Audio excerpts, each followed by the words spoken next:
Good morning, ladies and gentlemen. I hope you can all hear me. This is Lucie Baumel speaking from ECVIA office. I'm very pleased that you are all joining the meeting today. Before giving the floor to our chairman, Stefan Neugebauer, I'd just like to inform you that the question will be collected through the question pad. You can ask questions during the full duration of the different speeches we will have. And we will compile the different questions received, and we will use them for the panel discussion. So please feel free to ask any question you may have, more specific or more general. We will try to answer them all during the panel. Without further delay, because we were experiencing some technical difficulties, so now we have a 5 minutes delay, I'll give the floor to ECVIA chairman, Stefan Neugebauer. I think, Stefan, I might have muted you, so it should be fine now. Can you hear us? Now it should work, Lucie. Yes, it's working fine. Okay, well, Stefan, thank you. Great. Ladies and gentlemen, on behalf of the board of the European Green Vehicle Initiative, it's my pleasure to welcome you to our air quality workshop in relation with the COVID-19 lockdown. The COVID-19 lockdown in spring, it was a shock for our society, and it was a shock for our economic and societal life. And it was a significant breakdown of road transport. And when you listen to the news in spring, sometimes you could also read something about air quality. Some news are talking about better air quality in cities, some about better but not much better air quality.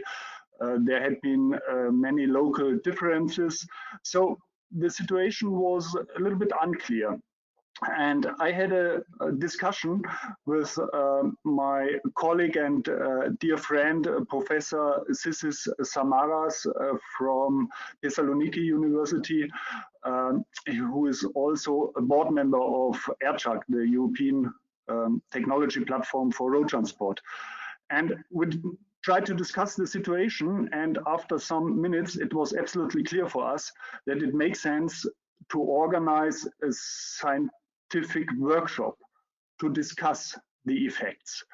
We would like to clarify the facts based on measurements and to improve the understanding of air quality effects.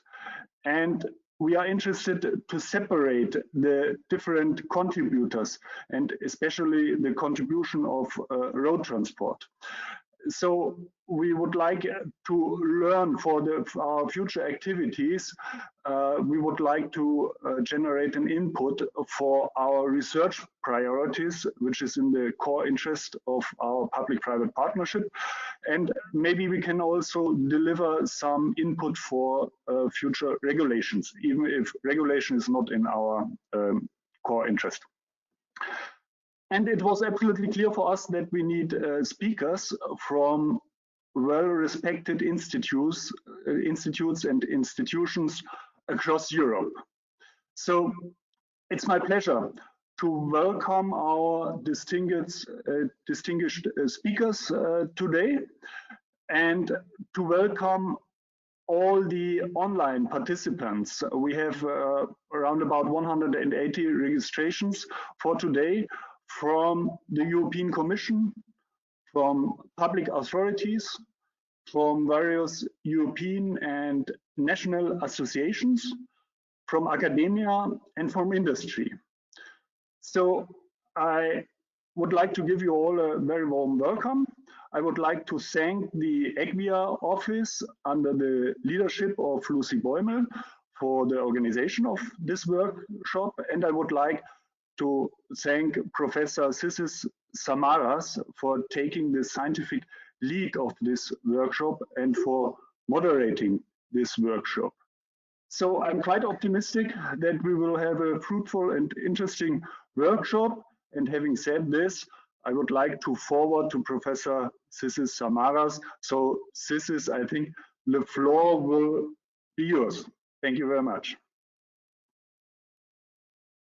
Thank you very much, Stefan, for these introductory words. I hope you can also hear me. It is a great pleasure for me as well to moderate such a workshop with distinguished colleagues and good friends with known expertise and long record of research activities on the topic of air quality and emissions. So without delay, I would like to start this workshop and give the floor to our first speaker, Mrs. Evrim Öztürk. Evrim, I would like to kindly ask you first to turn on your camera so everyone can see you while you will be speaking. And let me say also a few words about Evrim. Evrim joined the European Environment Agency in 2017. As an expert for air quality, she is responsible for the EA's work related to air quality, e-reporting and assessment. Evrim holds a master's degree in environmental engineering and has extensive knowledge on air quality modeling. She has worked on the public sector at governmental level, environmental consultancy, and with multinationals in the air quality assessment and management area before joining the European Environment Agency. Evrim, the floor is yours. Thank you very much, Zizis, and it's my pleasure to attend to this workshop on COVID-19 and air quality. So thank you for inviting me to this workshop as a speaker. Today, I will explain the impact of COVID-19 lockdown measures on air quality across Europe using the Institute monitoring data. In other words, based on the up-to-date data reported by EAA member and cooperating countries.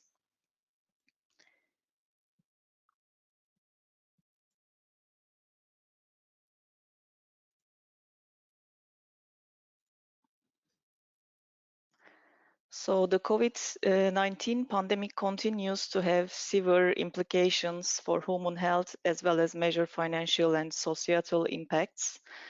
And following the emergence of the coronavirus in late 2019 and its spread across Europe in 2020, most European countries introduced lockdown measures in mid-March 2020.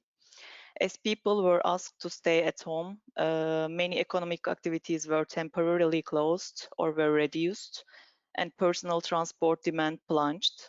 This led to significant reductions in emissions of air pollutants, particularly from road transport, aviation, and international shipping. Although the movement of people was severely reduced during the lockdown in many countries, the transport of goods and their associated emissions were little affected. And in addition, as several businesses and industrial activities were temporarily shut down or reduced, emissions of air pollutants from some industrial sites also dropped in different regions in Europe, although with more localized effects than the road transport emission reductions. Emissions from other sectors may also have been affected, like domestic combustion. However, such changes have not yet been quantified across Europe. So in short, the lockdown measures introduced by most European countries to reduce the transmission of the coronavirus in the spring 2020 led to significant reductions in emissions of air pollutants, thus affecting air quality across Europe. Apart from the reduction in concentrations that occurred due to lockdown measures implemented to stop the spread of the coronavirus, there are two other links between air pollution and COVID-19, namely Namely, first of all, there is also early evidence to suggest that previous long-term exposure to air pollutants can influence human vulnerability and susceptibility to the disease. And secondly, the possible role of air pollution in spreading the coronavirus. These changes in emissions, of course, led to a decrease in air pollutant concentrations that was shown early in observations from satellite data, as you see here on the map, and was even immediately perceived by citizens.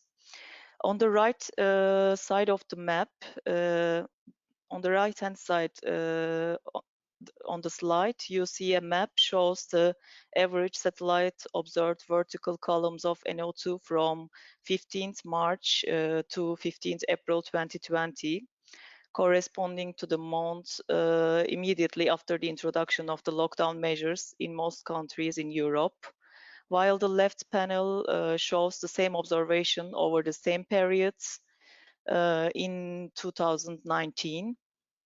As you see on the map, all the typical hotspot areas for NO2 concentrations, such as northern Italy, as you see here, western Germany, Belgium and Netherlands, exhibited lower NO2 pollution levels in the periods in 2020 than in the same period of the reference year 2019.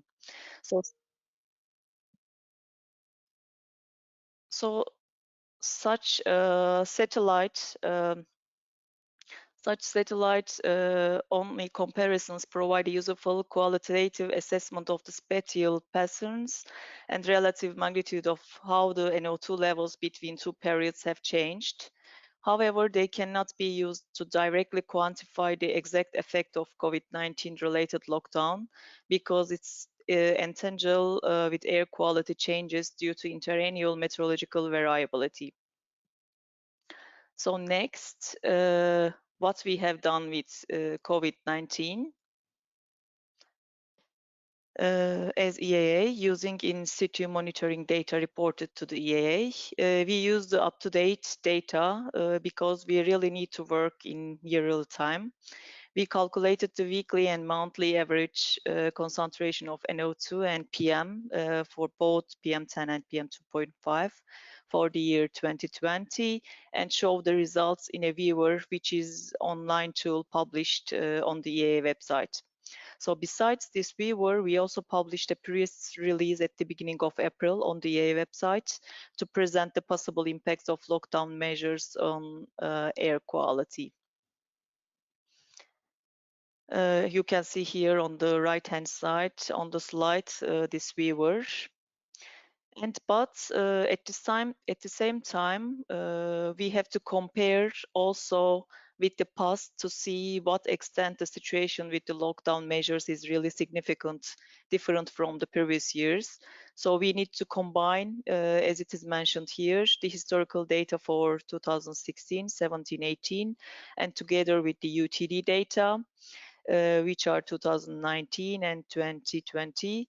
So we have these two sources of the data that we merge together. And when we have hourly data, we merge them on a daily basis. So 24 hours, we aggregate that and we get the daily average.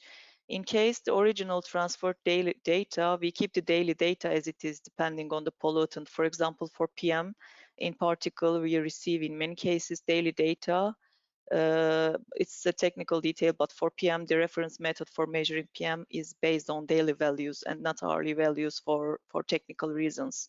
So we harmonize all the data into daily data, whatever they are, daily or hourly, and this combined aggregated data.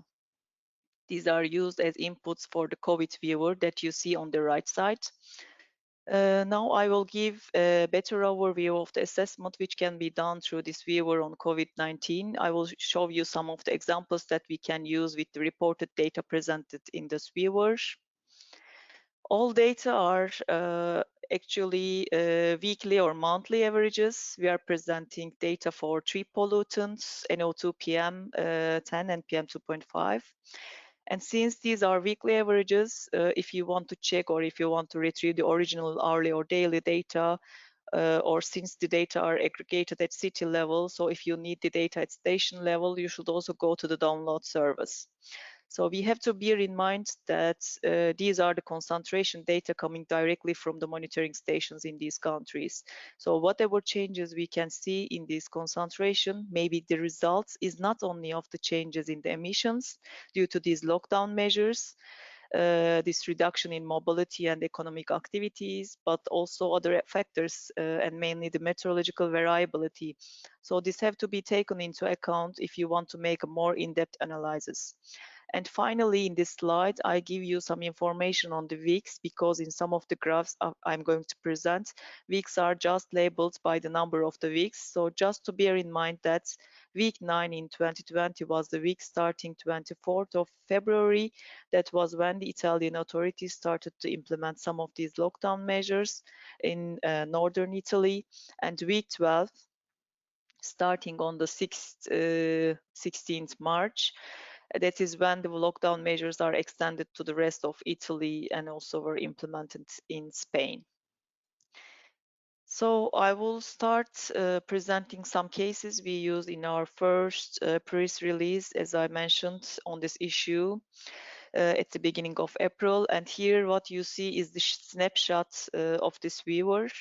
I have selected NO2 as an air pollutant, and I have selected Italy and also 2 cities, Bergamo and Milano, which are the 2 cities in Lombardy, as you see on the map, which is one of these regions more affected since the very beginning by the COVID crisis and by the lockdown measures. And here you can see the result for 2 years, 2019 and 2020.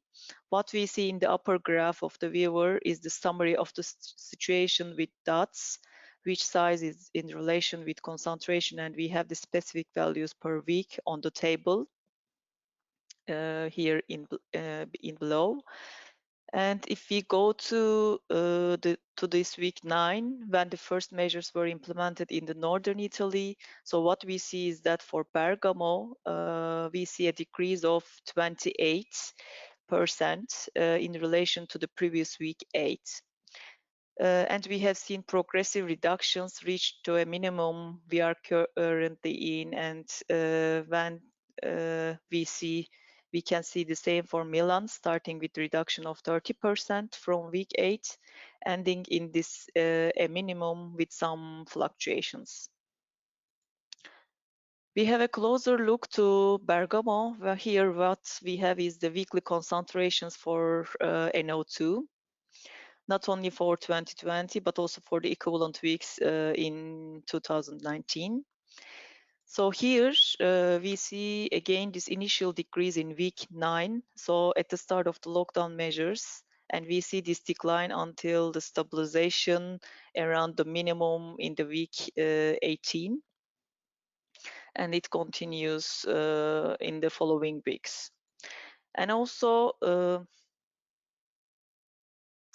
comparing these weeks under the lockdown with the previous weeks in the year, we see that the values are much lower, but also comparing with the equivalent weeks in winter 2019, we see that these weeks we have values below any of other winter weeks in the past. Now I would like to show you a case where the reduction in NO2 couldn't be seen as well as seen in the other cities that I showed. So this is Copenhagen. Here you have the lockdown period weeks where we cannot see a clear difference in relation to the previous weeks. We have a lot of increases and decreases. So we see a lot of fluctuations. Maybe there are a bit of lower in some specific weeks, but we compared same weeks in the previous years and we couldn't see a clear decrease. So that is why this is for us not a clear case of reductions. Another nice example we presented in this press release was for Madrid. In this case, the lockdown started in the week 12, that is 16th of March, and here you can see in the table that the concentrations were around 60% lower than in the previous week. There has been further reductions until again the minima we can see in the weeks in April. So these are what we can see directly from the viewer, but we can also download data from the viewer and start working with them. For instance, if we want to make further analysis, maybe to minimize the impact of meteorology by viewing 5 years periods starting from 2016 that are available in the viewer. So working with this downloaded data, I presented here again weekly values as we have seen before in the viewer.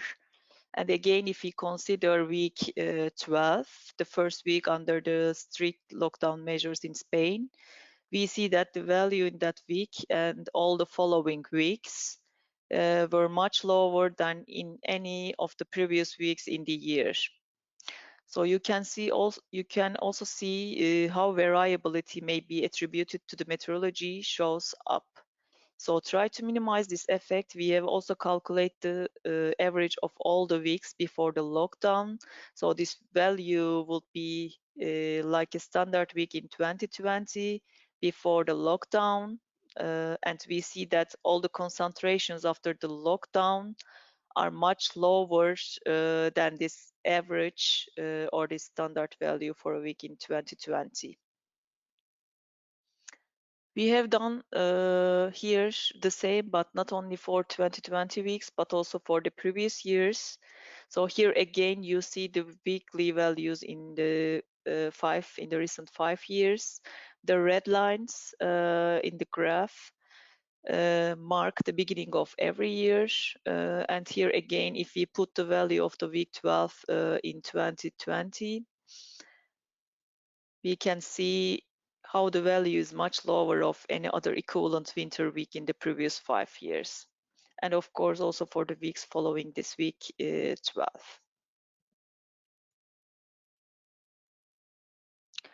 And finally, what we see in this slide is also try to minimize this meteorological variability is to calculate the mean of the weekly averages in January to March. So that we would be the winter weeks represented in blue bars, and in April to mid-May represented in orange bars for each year. So each bar represents here this mean week, standard weeks of the year. So for instance, the first bar in blue represents a standard value of a winter week in 2016. You have also the value for 2020. So here we have the mean of all weeks from January to March. That means including in the last 2 weeks in March, which were the first 2 weeks in the lockdown, and also from April to mid-May. And you see more or less until then, even if we have this reduction in emissions, 2020 was almost a normal year. And here you have the mean of all the weeks before the lockdown. The blue bar in 2020 represents the mean of the first 11 weeks in 2020, and the orange bar in 2020 represents the same for 7 weeks, but under the lockdown. You can see here again, the values after the lockdown are much lower than in any of the standard weeks in the previous years. Overall, the expected reduction in NO2 for the weeks from April to mid-May is 14 microgram per cubic meter, whereas the real reduction is more than the double of this value. So far, I have been focusing on NO2. This is because we felt that NO2 was a pollutant where more clear signal of decrease could be seen. This is mainly because we are working here with cities, and NO2 comes from traffic, and in most cities, traffic is the main source. As soon as to reduce the emissions of this pollutant, it's very probable that you will see a reduction in concentrations. In any case, you know that in the viewer, we also presented the situation for PM. And in this case, we don't see a clear signal of reduction within this can be due to the fact of PM has different sources, not a clear source like NO2, which is traffic. In the case of PM at the European level, the main source is the residential sector, which means the use of the fuel for domestic heating. We were in the winter periods during the lockdown periods, meaning more people are staying at home in case of cold periods, and more people are using domestic heating. So we have also the issue that for PM we have secondary formation. That means the pollutant is not only emitted into the atmosphere, but also it forms in the atmosphere from other pollutants. And we have also the issue of long-range transport. So a reduction in the emissions of primary PM doesn't translate immediately to the reduction in concentrations. Here you can see a more detailed view on 3 selected cities, Milano, Madrid, and Copenhagen. And again, we presented the concentrations per week. You have the continuous line marking the beginning of week 12, and you have the dashed lines marked beginning of week 9. For Milano and Madrid, you can see there is a decrease in PM concentrations after the lockdown periods compared to the previous weeks. However, for Copenhagen, we don't see a clear reduction in PM concentrations. And also, if we compare the monthly averages with that in the previous 4 years in Milan, for example, we don't see this reduction, and even we see an increase compared to 2019, as you see here in the graph. As EAA, besides using in situ monitoring data in order to minimize the effect of the meteorology, we also use a statistical model called Generalized Additive model to better understand the impact of lockdown measures on air quality. So in particular, we found out that NO2 concentrations were significantly reduced relative to the previous years across Europe in April 2020, independent of meteorological conditions, as you see here on the map. And this graph here shows the extent of the reductions varied considerably within cities and across cities and countries. The relative reductions were greatest in those countries most affected by COVID-19 in spring 2020, namely France, Italy, and Spain, while reductions were lower in Central Eastern Europe, except Turkey. The steepest falls in NO2 concentrations at individual monitoring sites of around 70% were seen at traffic stations in Spain and Italy. And in terms of background concentrations of NO2, reductions of around 60% in France, Italy, and Spain in urban areas with high population densities. So PM10 concentration, we also look at the PM10 concentrations, and these were also lower overall across Europe in April 2020 relative to the previous years due to the lockdown measures and independent of meteorological conditions, although the impact was less pronounced than for NO2. In conclusion, we can say that the measures taken by governments across Europe in early 2020 to manage the outbreak impacted on some of the upstream activities that drive the emissions of air pollutants, thus affecting air quality, especially in terms of NO2 concentrations. We observed large reductions, particularly in NO2 concentrations at traffic stations in Spain and Italy, around 70%, and at background stations in France, around 60%. PM concentrations were also lower across Europe, although the amount of reduction is less than for NO2. And the greatest reductions of PM10 concentrations are at traffic stations in cities in Spain 40%, and Italy 35%, and at background stations up to 20% in average. So the increase in PM10 concentrations in a limited number of sites, mostly rural background stations, subject to uncertainty, showing that PM10 concentrations are influenced by other drivers, as I mentioned before, rather than road traffic. So when we look at the take-home messages, we can say that in these presentations and also in our assessments, we illustrated how the variety of data and tools available, ranging from satellite to in-situ monitoring data, can help us understanding the impact of the lockdown on air quality. So interpretation of these results must take into consideration that we have the uncertainty in the input data and the assessment methods. However, the overall conclusion are robust. So we can say that all estimates show that we have a reduction in NO2 concentrations, which is much more uncertain for PM10 concentrations, because PM10 concentrations vary not only with meteorology and emissions of primary PM, but also from the emissions of other sources like natural sources, which are also difficult to predict, and they are highly variable from year to another. So even as emissions of primary PM for traffic decreased, emissions from residential heating may have increased as people remained at home during this period. And it's also likely that agricultural emissions of primary PM and ammonia were not affected by the lockdown, while industrial emissions may have fallen in some countries. And as a last word, you will find a special chapter on the impacts of COVID-19 lockdown measures on air quality in this year's EAA air quality reports, planned to be published in the following weeks.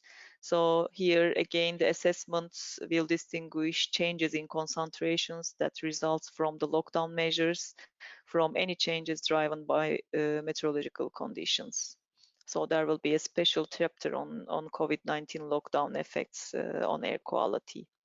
So thank you for your attention. And yeah. Thank you, Evrim. Thank you very much for this very clear presentation. In the interest of time, I would like to remind you that there is a long discussion session at the end of this workshop. So you are kindly reminded to send us in writing your questions. So let me go directly to the next speaker, who actually will try to shed some light in this type of discussion. The next paper is by Professor Ranjit Sokhi, and will talk to us about a recent initiative of the World Meteorological Organization on this particular topic. A few words about Ranjit. Ranjit Sokhi is the director of the Center for Atmospheric and Climate Physics Research. His research focuses on dynamics and composition of the troposphere, with particular emphasis on physical and chemical processes affecting air quality and interactions with climate, as well as the resulting exposure and health effects. He's advisor on a number of organizations and was a member of the UK government air quality modeling steering group. Ranjit has participated in or coordinated a large number of projects, and he's the author of more than 200 papers. Ranjit, the floor is yours. I would like to kindly ask you to stick in the 20 minutes if possible. Thank you. Oh, hello, hello everyone, and thank you very much, Zizis, for that introduction. I hope everyone can hear me clearly. I think this is an excellent initiative that's been taken. There have been a number of meetings that have started to look at the impact of the lockdown measures on various aspects of our lives. You will see from the title that I've put the word first, because this is an initiative that started sometime around June, and when the World Meteorological Organization's program, the Global Atmospheric Watch, felt that we needed some coordination There must be more than 200 papers that have emerged already, with many of them are quite city-specific or region-specific. And WMO wanted a much more regional, global and regional analysis. So you'll see a large number of people are involved. There's probably another 30, 40 people, names I could have added. So I'm just going to move to the next slide. Okay, great stuff. So my presentation is split into this 4 bullet points. I'll give a brief introduction to WMO study, and then we'll talk about our first initial analysis of about 20 cities. I'll give an indication of the sort of modeling analysis that will be being done with a UK case study, and then some conclusions and where next. Right, so what are we trying to do? These are much broader objectives than I will be dealing with in my presentation. But the overall question that we have is what do we learn about how air quality and population exposure has changed in cities across the world as a result of measures to control the spread of COVID. This really requires a number of objectives, and there are some 5 key strategic objectives that the study is dealing with. One is obviously to quantify the changes in air quality, in air pollutant concentrations. And what we really want to do is to go deeper than that, and then start looking at the balance, how the balance and the mix of local and regional contributions has shifted, and what can we learn from this. So there are a number of factors that we will need to look at in terms of location differences, characteristics of cities, demography, emissions, weather, climate, for example. So this is a fairly complex area, but I think there is, with sufficient effort, we can glean some important messages. Another aspect that is important for the modelers, for example, is that how well do models work in these kind of situations, and it is an unfortunate, unique situation we are all facing. But what can we learn from this? And then finally, the bullet point 5 is obviously of immense interest to this meeting. Is what do we understand about the effectiveness and the implementation of measures that can replicate the changes here? Right, on the 11th of March 2020, according to my record, WMO declared COVID as a pandemic. I won't go, people are all familiar with where we are now, but the important considerations when designing this study was what timelines do we follow? Timelines of how strict or unstrict or relaxed the lockdowns were varied from region to region. So this is something that we have been grappling with. We decided not to go for specific dates, but to go for specific periods. And then I will explain what these periods are. For the modeling analysis, which is really just taking off, and in fact, Professor Mousiopoulos, who you will hear shortly, is helping us to assist, to coordinate that part of work. The complexity of meteorology has already been mentioned by the previous speaker. Avrin gave a very fantastic, excellent introduction of this. How do we take account of meteorology? And essentially, we did this by taking longer-term averages. There are also changes that are taking place already in terms of reductions of diesel vehicles, for example. So we know there are reductions in NO2 levels generally. So there are these kind of complexities. So we have something like about 70 cities in the analysis, but I'm going to show a subset of that analysis. Okay, I'm going to begin with the observational part of the work. So we organized this by defining 5 lockdown periods. We had a pre-lockdown, partial, full lockdown, partial relaxation, and full relaxations.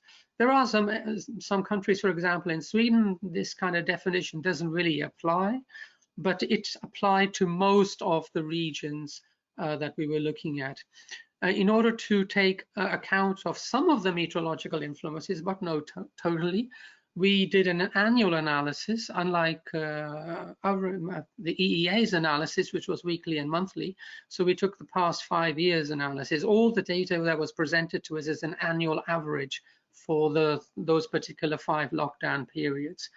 We chose traffic, background stations. There are a number of subtypes of stations. And we also put a limit of, we only take data more than 70% of ratified data. There are a number of air pollutant species that we're looking at, but I will focus on PM2.5 and NO2 for this presentation. And there are also a number of meteorological variables that have been recorded.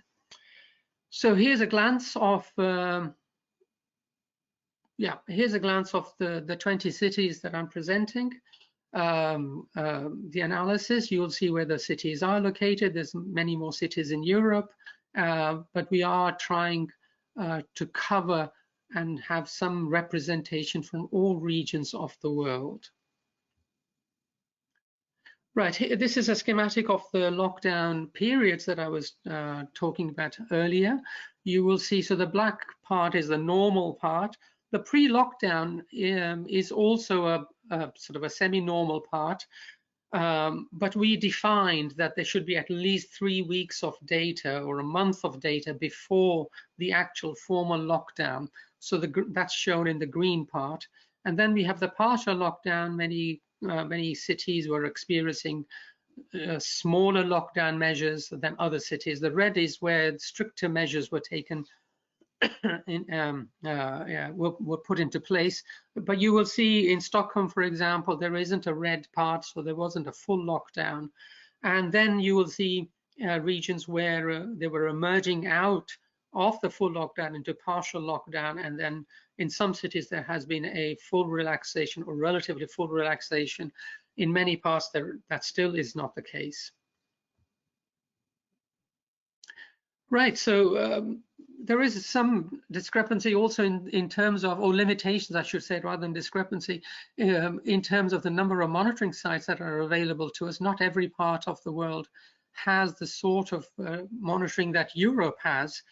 And you will see the number of stations here. Even within Europe, for example, in Tartu Tallinn, there are less NO2 stations than compared to some other parts of the world. And in PM2.5, the case is even worse than that. There are areas where are less than PM2.5. Now you'll see some cities that are missing. That's simply because I've given an example of the lockdown period, whether the data was given to us for the formal lockdown period. So that doesn't mean that the data doesn't exist. It simply didn't match that period that I will be talking about now. Right, so let's get into the results. So as far as the observation analysis is concerned, on the left-hand side, you will see the absolute change in terms of microgram per meter cubed. And on the right-hand side, you will see the percentage change compared to not having a lockdown. And you will see a fairly consistent pattern. I think this confirms what Avrin's presentation was also showing, that for NO2 there is a consistent pattern emerging. The arrows are indicating the 4 cities from Spain, which is a good example that we can look at, and you will see that the concentration reduction has reached to be above 60% based on our observational analysis. You will see in cities, for example, Tallinn, the reduction is much lower, but overall you will see there has been a definite reduction. And of course we would expect that, because when your emissions of NOx are going to go down, the NO2 is going to go down. What we are trying to understand is what the extent of that reduction is.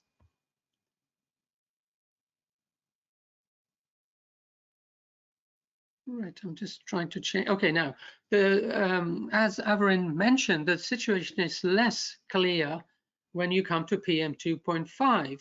Now, when it says less clear, we are particularly interested in this as well, that whilst there is a consistency in the trend for NO2, we want to understand PM as well. PM is one of the most, if not the most relevant of all pollutants for health impact. So we do really need to understand this, that what improvements can we achieve? Now, these are looking at traffic stations. I should have said that this is particularly relevant to this meeting.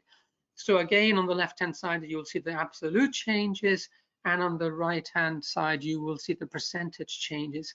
And then you can see the variation. Now, for example, if you look at Rome and Milano in Italy, right at the top, you will see 2 cities, major cities, in Italy showing very different trends. Now, we need to get to the bottom of this, whether there were some data issues, there was a definition of lockdown period issues, or that is the situation, because there could be an influence of other sources that we don't know yet about. And again, if you look at the Spanish cities, you can see an increase of PM for Valencia.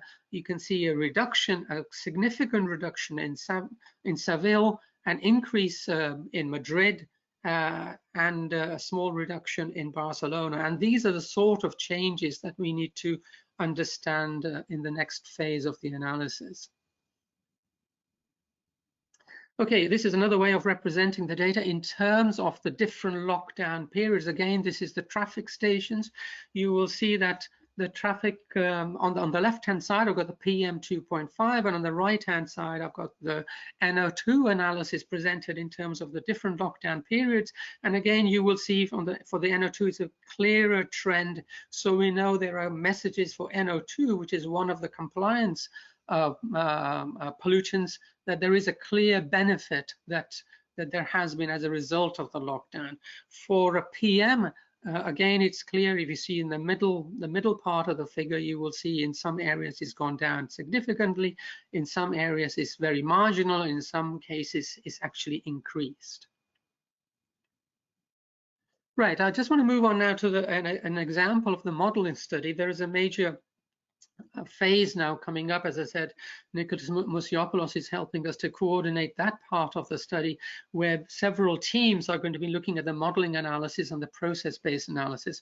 So I've taken some work that we've done in the UK as an example on the sort of analysis that is now emerging. Now, this slide shows some initial assumptions that I came up with, actually, because this was quite early on, and we wanted to know, what can we learn from this from a modeling perspective? And I then, based on the information that's available, I came up with some assumptions on how the emissions could change, and my rationale is given on the last column of the slide. And what we were trying to do, we were trying to define an overall emissions reduction scenario, which is the S1. So we felt that there were major reductions, obviously, in aviation, in road transport, and so on. And on this, we then defined a second scenario. At that stage, we were looking at the contribution from all major transportation sources. Then we focused in the next part, which I will talk about, purely on the road traffic side as well. So this is how we started. However, soon after that, after I consulted TNO and CAMS and so on, what were they doing about emissions? Can we get a better handle on emissions? Then this paper has emerged from Mark Guevara, who I've been in regular email contact, and also with colleagues at TNO. Now, at the very time when we had concluded our first modeling study, this analysis came up, and they shared the data with us. And what they've essentially done, they've looked at all of the lockdown times throughout Europe, and they've introduced and come up with some reduction factors that we can apply in much more detail, which is what we have then done to our modeling analysis. And you can see then average emission reductions across Europe of about 1/3 of NOx and about 8% for non-methanic VOCs, similar for SOx, and similar for PM2.5. So the analysis that I'm going to present is based on now a more thorough understanding of how lockdown has impacted on emissions. And you can see road traffic is one of the areas that they took account of. Okay, so we defined the baseline scenario, which was from the 1st of March to the 26th of April. We looked at scenarios, then we had a scenario 1, which was the main lockdown period of 24th of March till the 26th. And on the 23rd of March, our Prime Minister made a formal announcement to have a national lockdown. So we took that whole period. And then scenario 2 was to look at purely the reduction, if assuming it's a sensitivity scenario, assuming there's only a road traffic reduction. Okay, and this is the model setup. I won't spend very much time on this. You will see the domains. So we're looking at the whole of the UK, You will see the number of stations, the urban background, and some of the rural stations that we're using to evaluate the model. Okay, we also did significant meteorological evaluation of the WRF model to make sure the WRF model was working. So you will see the data here for PBL height, for 2 meter temperature, 10 meter wind speed, also relative humidity, and that gave us confidence in how the model was performing. Here, this just giving us a couple of snippets. You'll see the bottom part shows the daily data that has been evaluated. A number of statistical metrics were looked at. On the top part was looking at the hourly data. This is just the top one is just for one of the example stations that we were looking at in London. The bottom part is looking at all of the urban background stations. Again, we were reasonably satisfied the direction that the model was going. Now, one of the complexity is the meteorology, and this is why we needed to do the modeling analysis. And here you will see the modeled and the data here of the trend throughout this whole period. The dashed line showed where the national lockdown was coming into effect. And you will see the red are the observations, and then you will see blue, which you can't really see, superimposed on the scenario 1, which is shown in green, I think, or it's a bit difficult to see on my screen at the moment. So the red is the observation and the rest is the modeling part. And you can see the model picks up the trends really well. So we were very pleased with this. The top one is PM2.5 and the bottom is NO2. So that gave us confidence in the conclusion. However, you could see the complexity if you were just doing a purely observational analysis. So you could see sometimes the observational analysis could be different for year to year to, for different periods of not only for 1 year, but also from different years. So that's where a more process modeling based analysis is required. So coming to the results of our modeling analysis, this it chimes with some of the conclusions of the previous speaker. You will see on the top chart, you're looking at the lockdown period again from the 24th of March to 26th of April. You're seeing the urban locations for the scenario 1, overall emissions changes, taking all of the emissions changes. We are seeing different stations, so you can see each of the histogram represents a different station that we have taken. For ozone, you see a small increase, and that is going to happen in urban areas, because your NOx levels are dropping. And then you will see a significant reduction in NO2 and NOx, obviously, and you will see a smaller reduction predicted by the models for PM10 and PM2.5. The trend isn't absolutely clear. For example, you will see one station with the gold-colored histogram that the reduction is less, and that's what we need to be investigating. So however, the second scenario is due to road traffic only reductions in road traffic. And see, most of the reductions that we experienced can be attributed to reductions in purely emissions coming from road traffic, which I think is a very powerful message and relevant for this particular meeting. Okay, yeah, then we looked at the rural stations, and again, you can see the trends there. You will see the scenario 1, the changes that are taking place for the different pollutants, and for the station that we had selected. And on the bottom of scenario 2, you will then see reductions purely due to road traffic. And in most cases, in most of the stations, you will see that this can be attributed to reductions in road traffic. Okay, this is just a slide to show the spatial distribution and what you are now seeing. If you look at the ozone middle plot, you will see that the red spots you're seeing are matching really our airports and the urban areas. For example, there's London Heathrow here. You will see the shipping lanes. So much of the ozone increase has been attributed to the NOx reductions, which is quite well seen. And at the same time, you'll see a spatial gradient from the north of the UK all the way down to the south of the UK. And this is now reflected in the quantified values, which I will move on to now. Okay, now what we then did, we did a regional analysis across the UK, and these are the numbers that we saw of the reductions of the different pollutants. You'll see scenario 1 in the first part of the table and scenario 2 in the second part of the table. So this really confirms the previous conclusions. But what you will see, the orange cells are the northern part of the UK, and you will see smaller changes that are coming from the different pollutants in NOx and PM and so on, and larger changes in central and over England. And this is obviously reflected in both sides. And again, in numbers, you will see most of the changes can be attributed to transport. Okay, just coming to my final conclusions.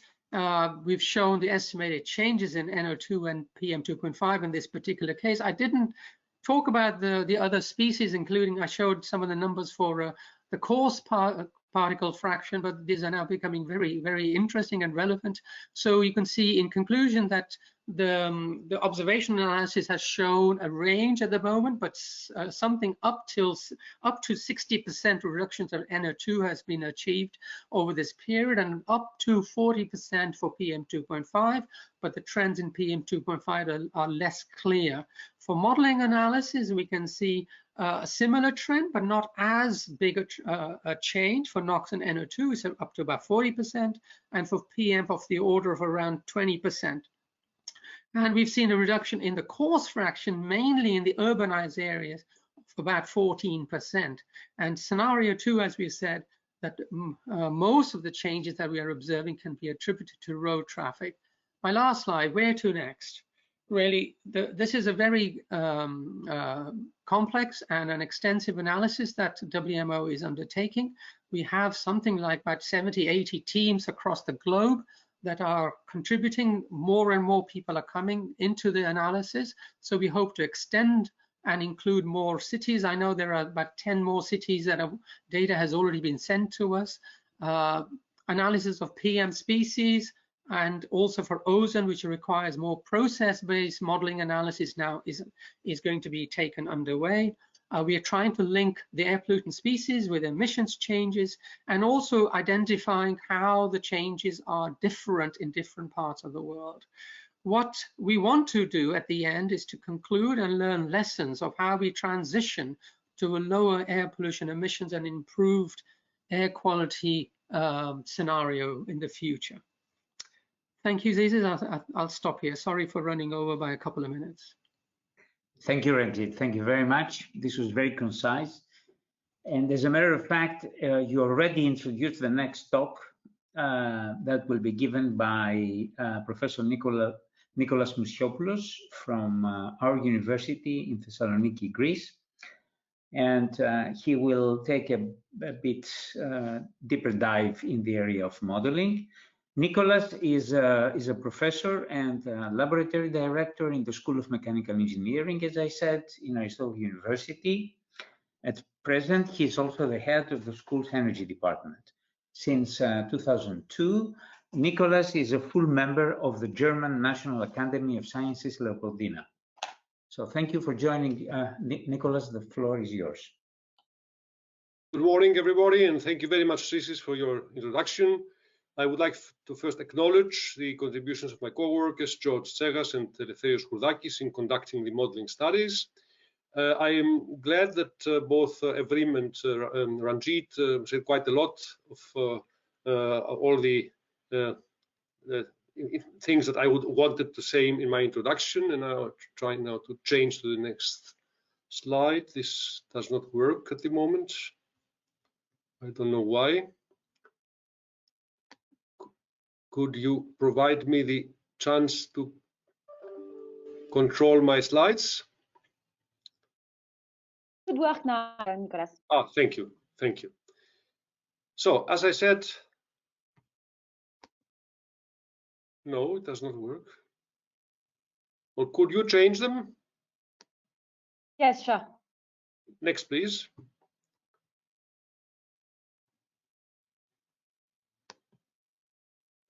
Yes, as I said, Evrim presented the EEA results, which show that primarily NO2 decreases have been monitored almost everywhere. Next, please.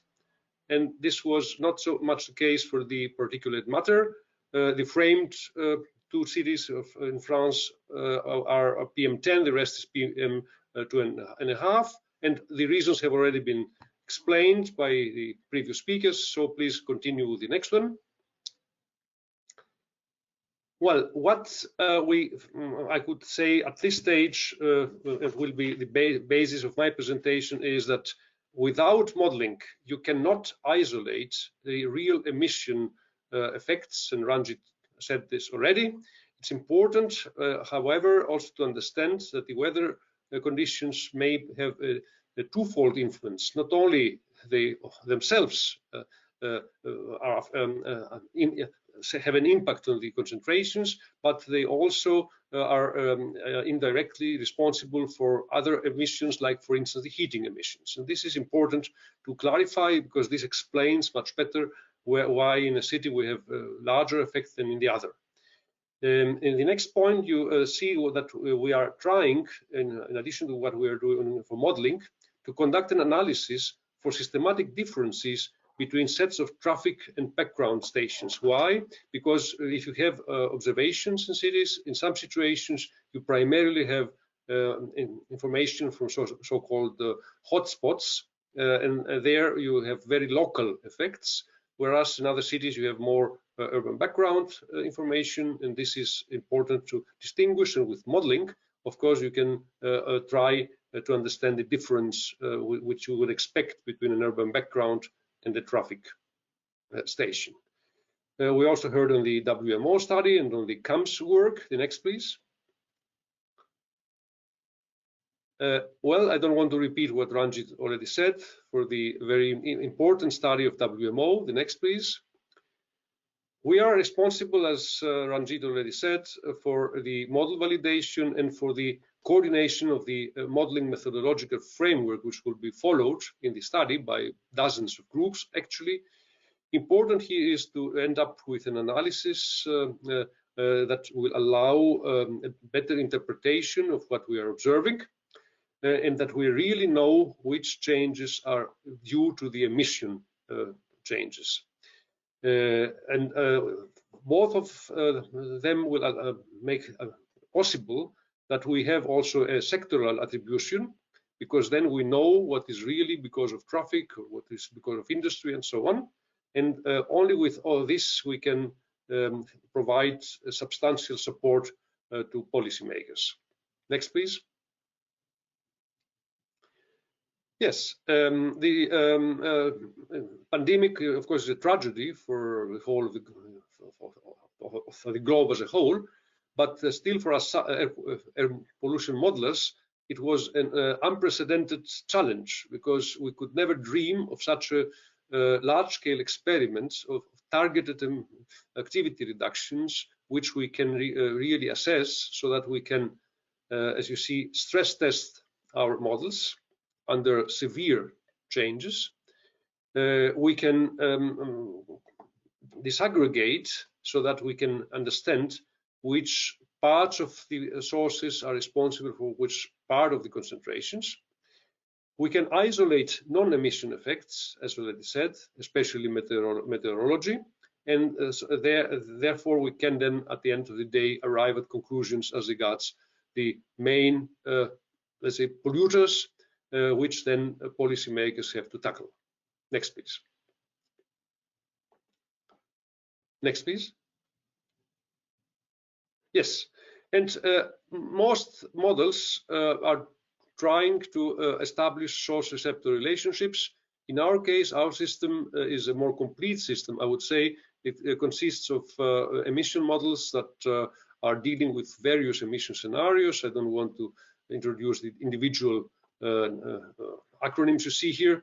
The central node is the air quality management system, which runs assuming methodology, and it can be the current methodology, it can be a reference methodology, or even a future methodology under climate change conditions. And the results can be, as Ranjit already said, dealing with the regional scale, with country scale.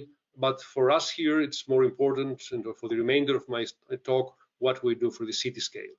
Next, please. More specifically, our air quality management system is for more than 1 decade the official system operating in the Republic of Cyprus.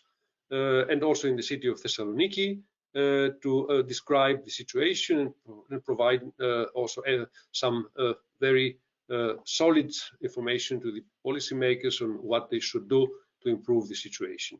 I should say here that luckily EVRIM did not include Greece and Cyprus in the tables, possibly because the two countries did not provide data early enough to EEA. So I will now continue with showing details for Cyprus and for Thessaloniki. Next, please. Before doing so, I should say that the air quality management system has been validated over several years, because we are able to nowcast, so this means the next hour's situation, and forecast, so the next day's situation. And as you can imagine, having data which we forecasted, we can then see what was the quality. And I can tell you that in several situations we proved for several periods that the system works appropriately. Next, please. Now, first application for Nicosia, the capital of Cyprus, the Republic of Cyprus, a city, as you see, with a mid-latitude steppe and desert climate, with approximately 600 cars per 1,000 inhabitants, and having a radial expansion structure with the existence of a very widespread center. Next, please. These are the CAMS estimates for the changes of the emissions, of the activities actually, during the lockdown. The yellow and the gray curves are the more important ones, aviation and transport. You see the differences, the reductions were very drastic, which is not so much the case for shipping. Next, please. So, now you see the NOx emission reductions, of course also NO2 emission reductions during the lockdown period, the partial and the full lockdown. Cyprus, here Nicosia, are so a very systematic situation here in the sense that you see the weekends with lower activities in a repeatable manner. And what I also entered here are the heating contributions, which are negligible for Cyprus for this period of the year at least. So the difference in the activities, hence also the emissions, is very drastic, something of the order of 30 to 40%. Next, please. Which is not the case for PM10, which I show here. Again, heating does not appear to have any significance for Cyprus. Next, please. Now, here I want to spend at least 1 minute. Blue are the emissions which we saw before. In the lockdown period, you see the repeatable pattern I explained before. Red is the model result for the COVID simulation, so the situation as we had it in 2020. And you can see, of course, that the pattern of the concentration is entirely different to that of the emissions. And this is, of course, the meteorology effect. I plotted here also the mean wind speed for all the days. And you see when the wind bar is long, then the concentration is relatively low. And on the contrary, when the bar is small, then the concentration is higher. And this explains why it's absolutely necessary to apply models in order to isolate the emission effect from what is being observed. Next, please. Same story for COVID. Now this is another busy plot. So we have the baseline in addition to the COVID simulation. Baseline, as Ranjit also said, is the 2020 situation for meteorology with the emissions we would have had without the pandemic. And blue are the measurements at the traffic station, I should say, here in Nicosia. And the model simulation did not correct the model results for the hotspot influence. This is an option which we are at the moment including for this type of work, but the results you see here did not include the hotspot impact. Therefore, rather small under estimation, but I can imagine that you agree with me that the blue line and the full orange line are very nicely fitting with each other, which again shows that our model works appropriately. The difference between the baseline and the COVID simulation is quite large, and is larger, of course, when the wind is low. It's smaller when the wind is strong, and it is the effect actually which we expected also, and shows why the difference is of the order of, as I said, 40%. Next, please. For PM, the situation is different again, firstly because the emissions changes are smaller, and secondly because we do have problems as we do not have exact knowledge on the boundary conditions, and the boundary conditions could be very much influenced on COVID effects in adjacent countries. So this has to be analyzed, and we need to apply multi-scale models in order to take into consideration these changed boundary conditions, which we of course did not have in our database for driving the models. So we assumed not changed boundary conditions, and for this reason, next slide please. Here the comparison between the measurements and next one please. Yes, between the measurements again in blue and the COVID simulation, which is orange, is not as good as in the NO2 case. Please note again that the difference between the COVID simulation and the baseline simulation is rather small, exactly as already said, because the effect here in the case of PM is smaller compared to the effect of for NO2. Next, please. A few minutes left. Oh, sorry, I forgot to say that for the whole period, the averages, you see in the bars are the model results, the symbols are the measurements. The difference is well represented, and the under prediction has to do with the fact, as I said, that we were working with the traffic station without correcting the model for this hotspot effect. With the boundary conditions will be an important thing to consider in order to improve the model predictions for PM. Next, please.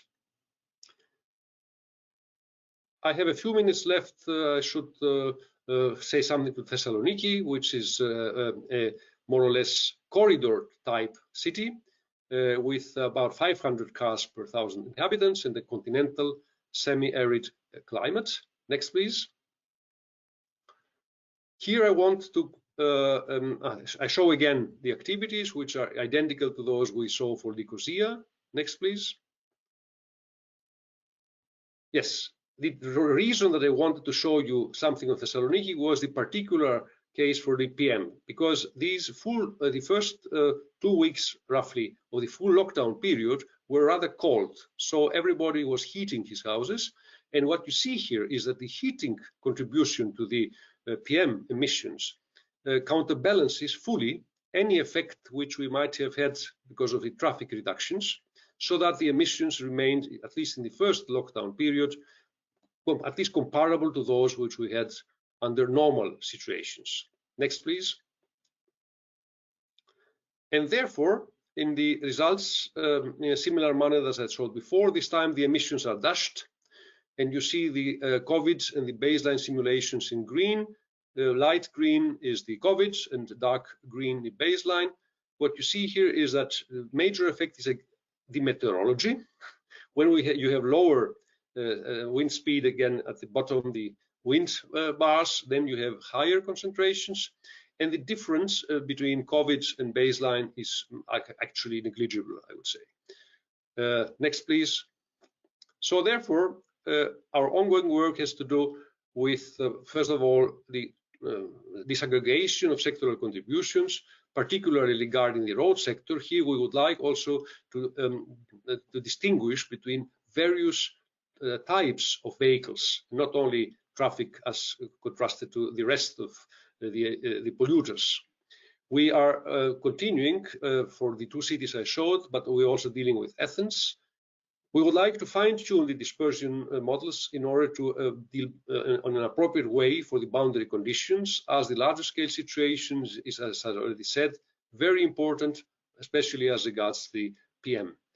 And of course, we are contributing, as Ranjit also said, to the WMO initiative, and we are expecting to get better information from the CAMS group.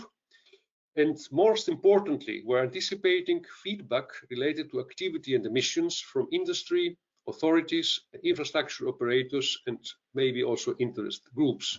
It is important to stay in touch, and therefore I also welcome that this workshop takes place today. Next, please. Another thing I would like to mention is the need to widen the modeling capabilities, because almost everybody speaks on the direct modeling, so starting with any assumptions for emissions to arrive at concentrations. The flood of information we have, thanks to this unprecedented experiment I spoke before, allow us to conduct also an inverse modeling. So benefiting from these data to have an inverse calculation of what should have been the emissions where we have no information on sources. And this is quite important also for the future of air quality management in cities in Europe and elsewhere. And I think the last one, if I may ask you. Yes, in conclusion, as both previous speakers said, I also noted that we did have reductions in urban concentrations of NO2 and primarily NO2, but also PM. The weather variability is very important, and therefore modeling is necessary in order to quantify it. We believe that this unprecedented experiment will allow us to improve our models so that we can use powerful tools for helping also policymakers both to define better strategies for future legislations, and also to help the urban authorities of how to manage in the best way the air that their citizens are breathing. And the last one, please. Thank you very much for your attention. I would be pleased to respond to any questions. Thank you, Jesus. Thanks a lot, Nikos. Thank you also for keeping the time. Let me now move directly to the next presentation, which will attempt to take a look at the future as well, take a look at the future emission interventions that are being discussed or are possible. The talk will be given by Professor Peter Sturm. I know that Peter is in a very particular situation. Actually, he is somewhere in the court of Vienna, not himself being hopefully prosecuted or something, but I think only Nico, I think you better mute your microphone. So Professor Sturm is a professor at the Graz University of Technology in Austria.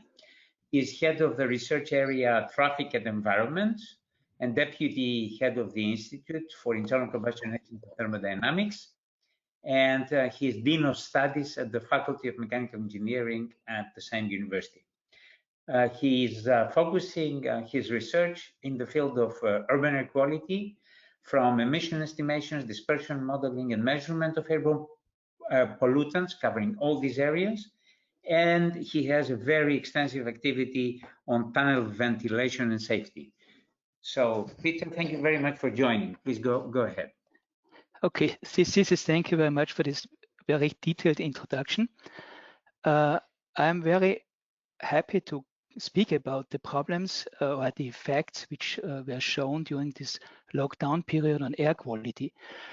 In addition, there was the request from the organizers to speak also, of course, about the possible effects of future emission interventions on air quality. No, it's working perfectly. So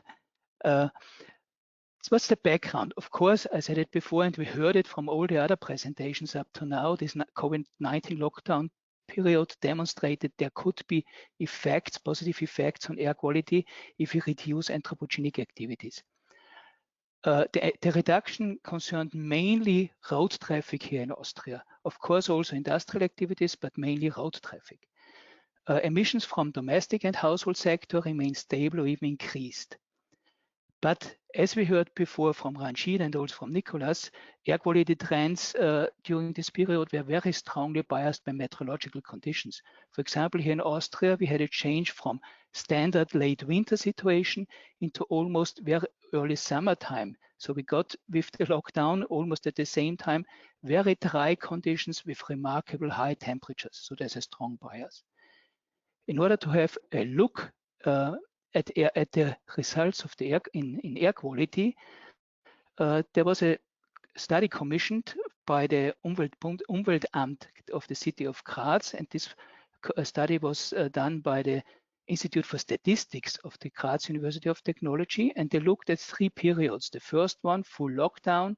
Second, called it 2A, partly opening of the shops and restaurants, and in the part B, school opening until the full lift of the lockdown. Focus was on NO2 and PM10 because PM2.5 we have only a few measurement locations, so it's not so good to look at PM2.5. So let's look now first on the, so it takes a little time, at the concentrations on 5 different monitoring locations, strongly traffic influenced monitoring locations. So in the first part here, this was pre-lockdown, we had typical situations. What is shown here is the daily mean value of NO2 in micrograms per cubic meters. So at these 5 different locations in February and March. And then we had the lockdown phase 1, 2A, 2B, a strong and then a steadily decrease of NO2 concentrations in all of these 5 monitoring locations. But as I said before, there is this bias by metrology. And as we had it also before from the other presentations, the Institute for Statistics is running a statistical model including metrology, including emission characteristics for standard working days from the last 5 years, Saturdays, Sundays, bank holidays, and all this stuff. And what is shown here is the comparison between the model, the statistical model result, which is in blue, median and the 95th percentile, and the red one is the observation. And this monitoring location, Don Bosco here, is the traffic hotspot for the city of Graz. So city of Graz is not really a mega city with roughly 350,000 inhabitants, but from the air quality side, especially in winter time, it's a basin with strong inversions, so it's not that good. But what you can see here is that during the first phase, there's a strong difference between observation and prediction, so up to 20 micrograms, almost 40–50% going down. In lockdown phase 2A, it's diminishing, and in lockdown phase 2B, there's almost nothing visible anymore. So, of course, this location is strongly traffic influenced. We saw the same for the other strongly traffic influenced measurement locations. Why? You can see here the traffic volume during lockdown on 6 counting stations in the region of these monitoring locations. So going from 740,000 vehicles a day down to 300,000 vehicles a day, this must have an influence on NO2. That's clear. But then we have a steadily increase again. And at the end of lockdown phase 2B, we are almost at the same level. So there is an increase. NO2 should go down. But we have other locations, also traffic influenced. This is a monitoring station very close to our university campus in a typical urban environment with a big school center close to the university campus. And we have a very strong commuter and school traffic coming in the morning, leaving noontime for the schools, leaving in the evening from the commuters. And what you can see here again is that before the lockdown, there's a good agreement between observation, the red one, and the prediction, the blue one. The lockdown phase 1, you see something, a little bit reduction, but almost nothing. And then you cannot see anything anymore. So there's almost no influence predicted, but it was visible, and from the traffic counts we know that traffic went down. So there's a big problem with the, seems to be a problem with the model. That's different for PM10. PM10 concentrations we have before lockdown at the same 5 monitoring locations, lockdown phase 1, and steadily decreased during the rest of the time. Except one period here where we got a lot of Sahara dust from the south, because very high, quite high temperatures, southerly winds, very dry situations, there was this peak. But when you look at the statistical model once again, then the model worked quite good for this traffic-related monitoring station Don Bosco once again. You see there's no change. Why? Because especially in Austria or south side of the Alps, the PM10 is strongly influenced by other sources than traffic. So there was no influence predicted and there was no influence expected. So to conclude this analysis, statistical model shows a strong influence of lockdown for NO2 at strongly traffic influenced monitoring stations. This was located. This was expected. The model fails to show the influences in NO2. This was not where we had this pronounced commuter and school traffic in a normally urban area. So this was not expected, and we had the effects of non-effects of PM10. This was also expected. So the first and the third bullet point was expected, the other one not. So for us, a detailed analysis of traffic emissions related interventions can be done only on basis of a detailed model like Nicolas showed before. It needs to include time series, metrology of metrology and of traffic data.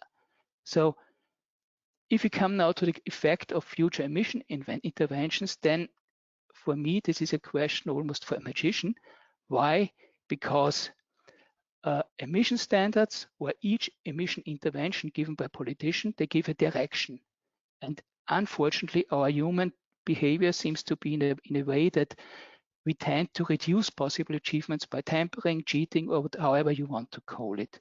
So we could have a better air quality already, but so NOx is strongly related to road traffic, that's clear. All parts related to NOx should be visible in the air quality. PM10, at least here in Austria, is mainly dominated by other sources. That's different, of course, for ultrafine particles. Here, traffic is a strong contributor, but also not the only one. So to do the simulation, we have more or less the same like Nicolas already showed. You have a nice model, wind field model in the coarse grid. You do some grid refinements, then you end up with a smaller grid with 2 to 5 meter horizontal resolution. Then you add the emissions, you add a dispersion model, and you end up with a nice picture showing you the concentrations over a whole area. And I'm looking at interventions. So the first intervention, of course, is we have emission standards. So we are going to look what is going to happen in the next future. So this is a work which we just finished roughly 1 year ago for the city of Vienna, doing emission projections and air quality monitoring for the modeling for the city of Vienna, which is shown here, including all the surrounding area, that's Lower Austria, and of course background long-range transport into the city.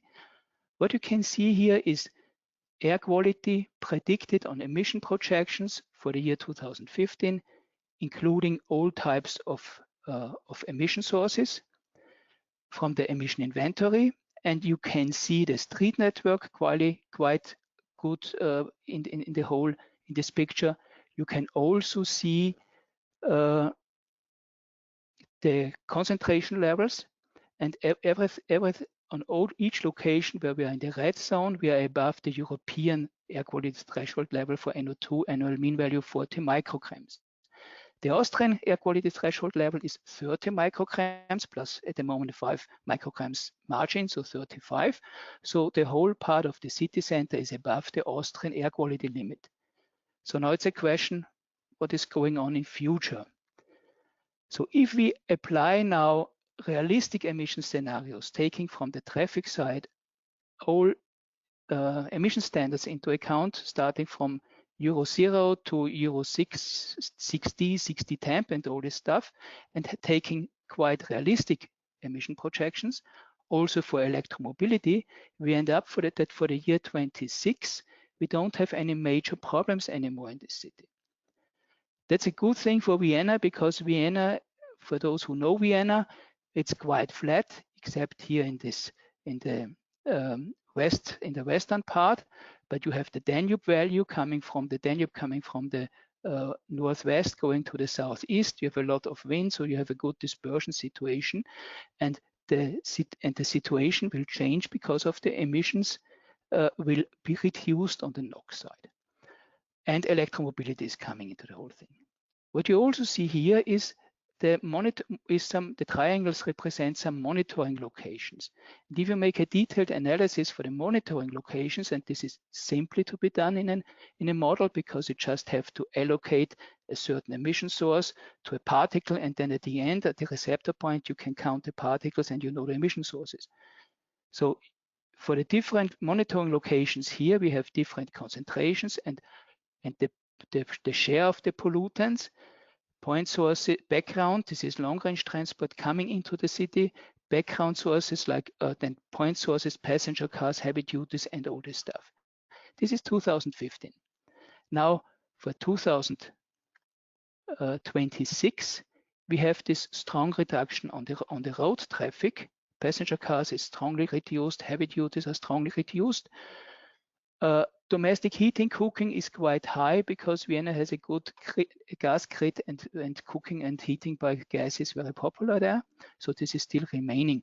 Although there is also some measures were projected to reduce these emissions. So for NOx, it's clear future can help us to reduce the problems. If you look at PM10, the situation is different, because PM10 is, as I said before, traffic is only a small part. This is 2015. For me, it's no problem. In 2015, you have a quite uniform contribution of or burden of PM10 annual mean value, roughly 20 to 25 micrograms all over the city. The road network is not clearly visible. If you go to 26, you have emission projections, reductions in the solid fuels for home heating. So the streets are coming back a little bit, but the difference is not very big between 2015 and 2026. Why is this? The main problem here in Vienna is that we have a total different relation between background and city contribution. So the background contribution, long-range transport, mainly crushed shell material and secondary formed ammonium nitrate, ammonium sulfides, dominates the whole situation. So the city part is quite small. In traffic, you have a small amount, except the resuspension of road dust, non-exhaust particles on the PM10 side. This is a big share, but the rest is not that big. So PM10 is no big effect. Now let's have a look at emissions interventions in a smaller scale. This is a quite famous street in Germany with high pollution levels. And the question is there, what do you have to do? Which emission intervention you have to make to reduce the air quality, or to improve the air quality, to reduce the problems? And in this road, we have speed control systems, we have traffic lights, and so on. So what was done here was a monitoring or registration of the driving behavior along the streets. So taking real-world data for a long time of the driving situation. Then you use a microscale emission model. This microscale emission model was validated by PAMS measurements on the same road. And then you add some dispersion calculation. At the end, you end up with some results comparing measurements and calculation. And this was astonishing for us, because the measurement location here, you can see it here in the bottom right corner. It's on a very odd place. It's behind the corner of a building, curbside, you have a traffic light here, and sometimes very often you have a backup of traffic on the whole road, so it's not easy to calculate the emissions and to calculate the dispersion. Nevertheless, the fit was almost too good.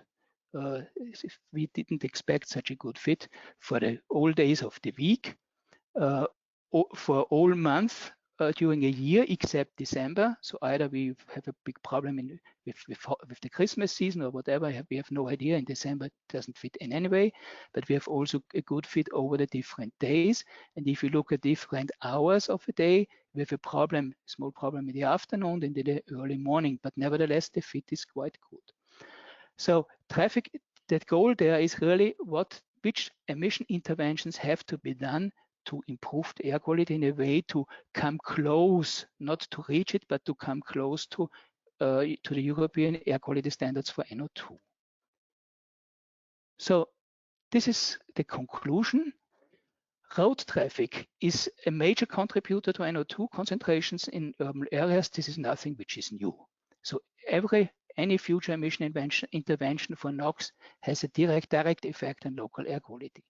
But what we see is that a detailed physical modeling is required in order to evaluate, at least in local scale, the effects of realistic emission projections on urban air quality. For the PM10 concentration here, we see that traffic, of course, has to do something with the air quality, but it's strongly dominated by other sources. And this is, of course, somewhat different for ultrafine particles, but reliable emission data on ultrafine particles and the modeling and also reliable data of other sources than traffic is really rare. So this brings me now already to the end of my presentation. I hope I didn't use too much time. I thank you for your attention, and I will be happy to answer some questions later. Thank you very much. Excellent, Peter. Thank you very much. Actually, you were exactly on time. Thank you again. And I think it's time to move to the last presentation. Before I go there, I would like to remind everyone that you are actually, we would like to have your questions, and therefore please use as much as you can the question box. Ask the questions so we can appropriately assign them to the different speakers and also to group them. Now, I think that this workshop wouldn't be complete if there was no mentioning of the real reason why we are looking at quality, since air quality is really affecting our lives, in particular as regards health effects. We think it is absolutely necessary to have a first glimpse into what could be the role or is the role of air pollution in the pandemic, and the other way around. I mean, if the pandemic actually is amplified or its effects are amplified by air quality or air pollution as such. For this, Dr. Miriam Gerlofs-Neyland was kind enough to participate and to give us a few insights. Miriam is an inhalation toxicologist specialized in the assessment of adverse health effects of air pollution, with a strong focus on traffic-related air pollution. This includes the hazard of combustion engine emissions, of course, in relation to new technology and renewable energy sources. She acts as the key contact for the Ministry of Infrastructure and Water Management in the Netherlands, dealing with emission and air pollution reduction strategies, and she coordinated the development of the Dutch Clean Air Agreement. Also, Miriam is coordinating for Transport, Health and Environment Pan-European Program, the development of a facts and figures brochure. I think she's going to talk to us about that. Miriam, thank you very much for joining. The floor is yours. Yeah, thank you very much for inviting me and for giving this workshop. Like you introduced, many was said on the emissions about air pollution and the reduction that we have facing this COVID period. But of course, indeed, it's the health effect we are concerned about. Today, I would like to talk to you a little bit about the air pollution itself, the hypotheses that there are concerning the health effects, and the research, and then I'm coming how to proceed on that.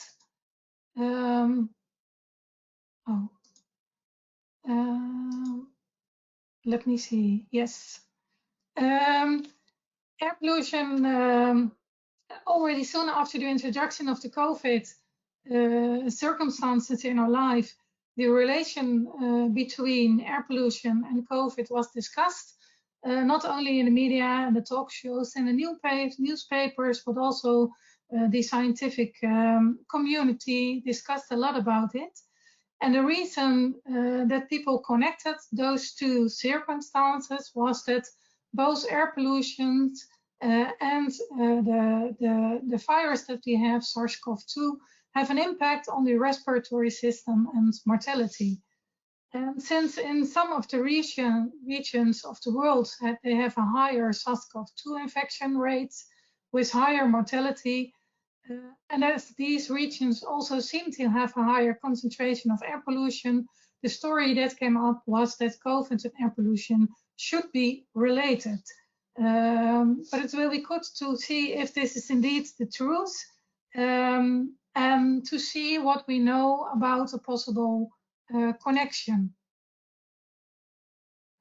If we look at air pollution, we know that air pollution impacts our health. It is widely recognized that exposure to air pollution has a substantial impact on our health. It's not only estimated that air pollution is responsible for 4.2 million deaths worldwide each year, but also it's related to morbidity, and then not only to respiratory disease, but as we know, the particles in the air pollution mixture, especially the small ultrafine ones, they could come into our blood and could also affect other organs. So the cardiovascular system can also be impaired. We can have cardiovascular disease. And it can also go through the olfactory bulb, directly come into the brain, and we can also have effects there and also other organs. In the Netherlands, we are moving a bit from looking at the different levels of NO2 and PM for our policy on air pollution, and trying to see if we can have a policy which is more connected to more directly connected to our health effects. And therefore, we calculated the loss of life expectancy for the Netherlands in 2060, but also in 2030, if we introduce a lot of measures, new policy measures, not only for the Netherlands as a whole, but also for the different local regions. And there we combined both the particulate matter and also NO2, so PM10 and NO2 were in there describing the air pollution mixture together. And we saw that made a bit difference also if you look at the health effects then compared to if you're just looking at only particulate matter or NO2. And we also already heard many more times today that it's mainly NO2 that's affected by the lockdowns we have now due to COVID. And NO2 is also very important for the health effects that we see. For example, you see here, those are really road traffic main sites. And also if we take a lot of measures, of course, for many different sources, then still we see that road traffic influence our loss of life expectancy. Ephraim already mentioned at the start this morning, one of the hypotheses that there are if we connect air pollution to COVID. One of the hypotheses is that air pollution increases the risk of the infection with the virus. And that is so the first one hypothesis concerns how people can be infected. And the second hypothesis is that the cause are more serious, that we have a more serious course of COVID-19, so of the disease. And this is an hypothesis that we are talking about if you are already infected. And if we come to look at those two hypotheses, then we know that exposure to air pollution makes people more susceptible. They can make people more susceptible to get infected. And how can we explain this mechanism? Is by that the higher air pollution concentrations have an impact on our respiratory system, and then you will have, as a response, if you are exposed, an inflammatory response, and you are more susceptible to get infected.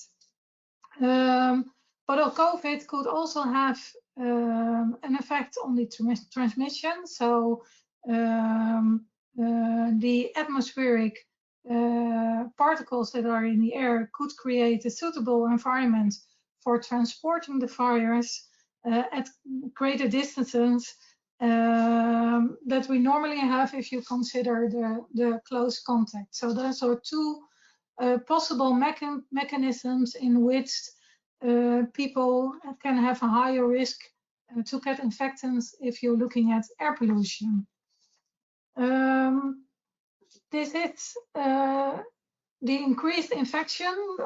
We see inflammatory responses not only if you're exposed to short-term exposure, like smoke episodes, of which you see an example from the Netherlands, but also long-term exposure can have an impact on our respiratory system, can cause inflammation and make you more vulnerable for the infections of COVID, of the SARS-CoV virus.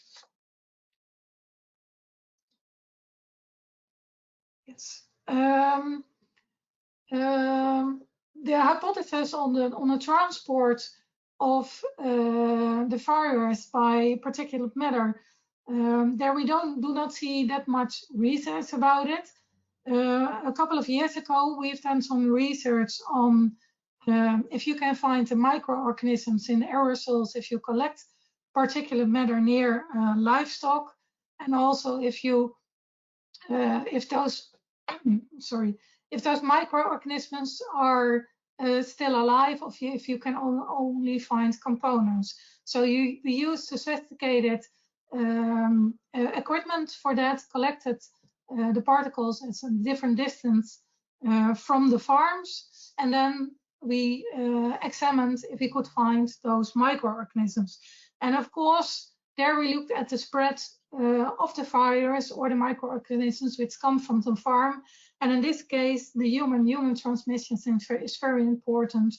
And that makes it also difficult to examine the spread of the virus by air pollution. The second hypothesis is about if you are already infected, and then that air pollution can cause a more severe disease course. So if you get infected and you become ill, then it could be that you're so sick that you have to go to the intensive care or even die. And there are several risk factors that impact the course and the severity of the disease. And we see, if you look at the COVID also, obesity is mentioned, but also diabetes as a risk factor for a more severe disease. And we know that air pollution, like I said before, not only impacts the lungs, the respiratory system, but also has an effect on the cardiovascular system. And cardiovascular disease is also a risk factor for a more serious course of COVID. So this could well be that both hypotheses are plausible for explaining a connection between air pollution and COVID-19.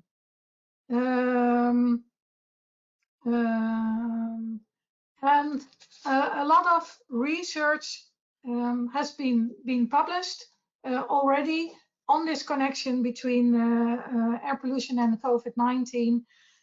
And what we see is that it should be published quickly. There are many preprints published without peer review, so there's no quality check that we normally have. And the reason for this and the positive on this is that information can be used for treatment of the patients in the hospital or for the managing the crisis so that new measures can be taken. But a disadvantage is that there's a lot of discussion between scientists because it's non-peer reviewed, and there are still many questions that can be addressed. Papers are adapted after they have been published. They are adapted because conclusions are changing, or we also see that some papers are even withdrawn. And there is an uncertainty and a lack of clarity, not only for the policymakers, but also for the public. And the added value that you have for this quick publication, so that you can treat the patients or use it in the crisis management, does not apply to air pollution. And as there are many variations that we have to be taken into account, like also has been said by previous speakers, and we should do good research. So be careful with the quick publications that's already there, or sorry, or be very careful with the interpretation of the of what we are reading. So good research, that takes time. We need the availability of reliable and complete data, also for situations related to the pandemic. Soki already mentioned that the changes in air quality are influenced by different factors like the weather, the climate, and that you might look at different timelines or different regions. And that's also true if you're looking for the health effects. It's a new disease. We don't know in which state of the pandemic we are. So which state are you including in your research? What measures are taken then? It's combining the infectious disease. So transmission characteristics are important. The characteristics of the population, the environment, distance, the age, behavior. So all these factors are important, and also important to unravel those. For example, in the Netherlands, the region where COVID was introduced was a region where we had also carnival. This is fest where a lot of people are together, but also there were people coming back from the winter sports and introduced the virus in this area. And it is an area where we have a high air pollution caused by livestock. But all these factors together, you never know if it's really the air pollution that is causing it or a different factor, and that requires good research. One thing I would like to put your attention on is the spatial coherence. The characteristic and circumstances of the pandemic also contains some spatial components, and these spatial variation might be related to air pollution. So you can have the different maps, the map of the infections that we have, combine it with the air pollution. But like I mentioned before, we can also combine it. Can I go back one slide? oh no, I don't know how. But what I would like to show you was that you can also combine it with the carnival, oh, thank you very much.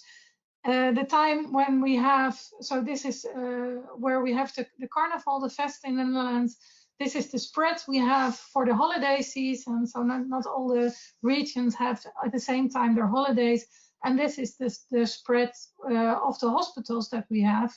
And if you are combining those different maps, yeah, you should be careful on the conclusion that you take from the research. So there are different challenges that we assess if you're looking at the effect of air pollution in combination with COVID, and there are coming a lot of papers now also about the methodological considerations for the mainly epidemiological studies. And I already addressed some of those critical features that are mentioned here that you should consider.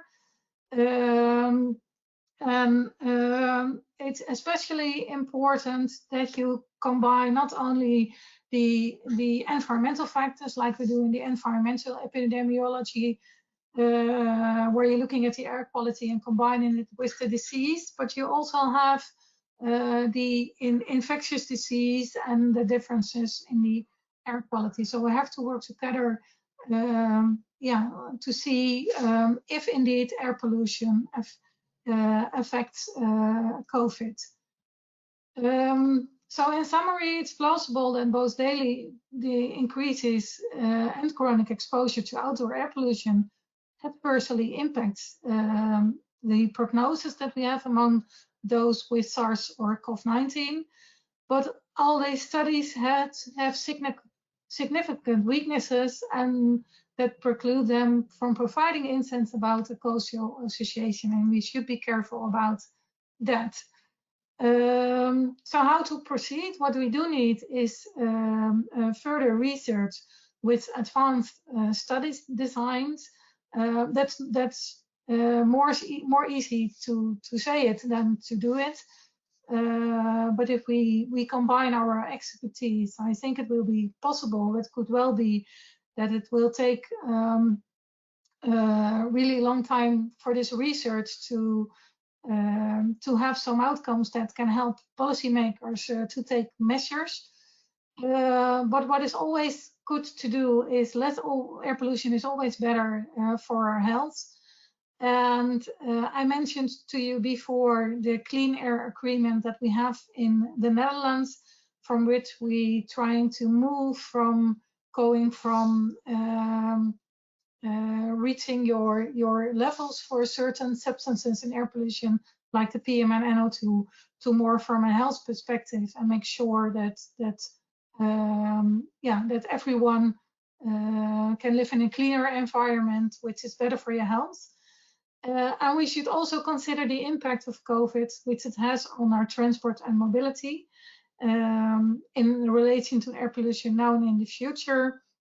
And like Cecil mentioned in the introduction, we're working for the Transport Health Environment Pan-European Program on effective fixture documents. This started before the COVID started. And of course, it will be good to introduce that because due to COVID, we have less car use. It was shown also that impacts the NO2 in our air, so a lot of reduction of NO2. But there is also more physical activity, which is good for your health. So we should consider all the impacts it has. And with that, I would like to thank you for your attention. Thank you very much, Miriam. Thank you for keeping the time and being on and being very timely and also accurate on what you wanted to say. I think we're not too bad with the timing. We're about 10 to 15 minutes late. As Lucy suggested, I think it's better if we keep the 10 minutes break for everyone really to restart and maybe have a coffee. So I think the messages so far were very clear.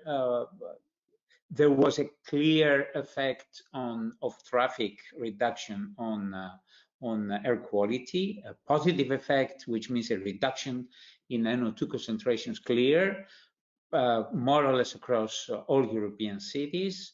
The situation is less clear as regards particle matter because of the different sources that contribute to particulates. Still, if we focus on the lower size of particles, things, and mostly on urban areas and traffic influenced stations, then we see more clear trends. And of course, the question mark that Peter asked is still valid. We have no data on ultrafine particles, which are actually the main emissions from transport. We will discuss all these, in particular focusing on the power of modeling that modeling has to contribute to the better understanding by disengaging meteorology from emissions and effects. And evidently, there is always this big question mark about what do we learn as regards health effects and if there is a relationship. There are two hypotheses. Miriam was very clear.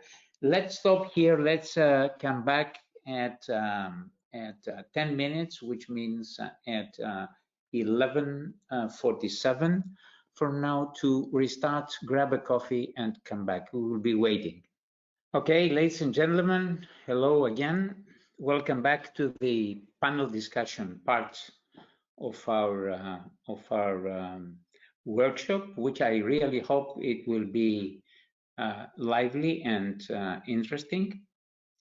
We have a few questions already received from the different participants at this. I would like to ask all of the panelists to turn on their cameras.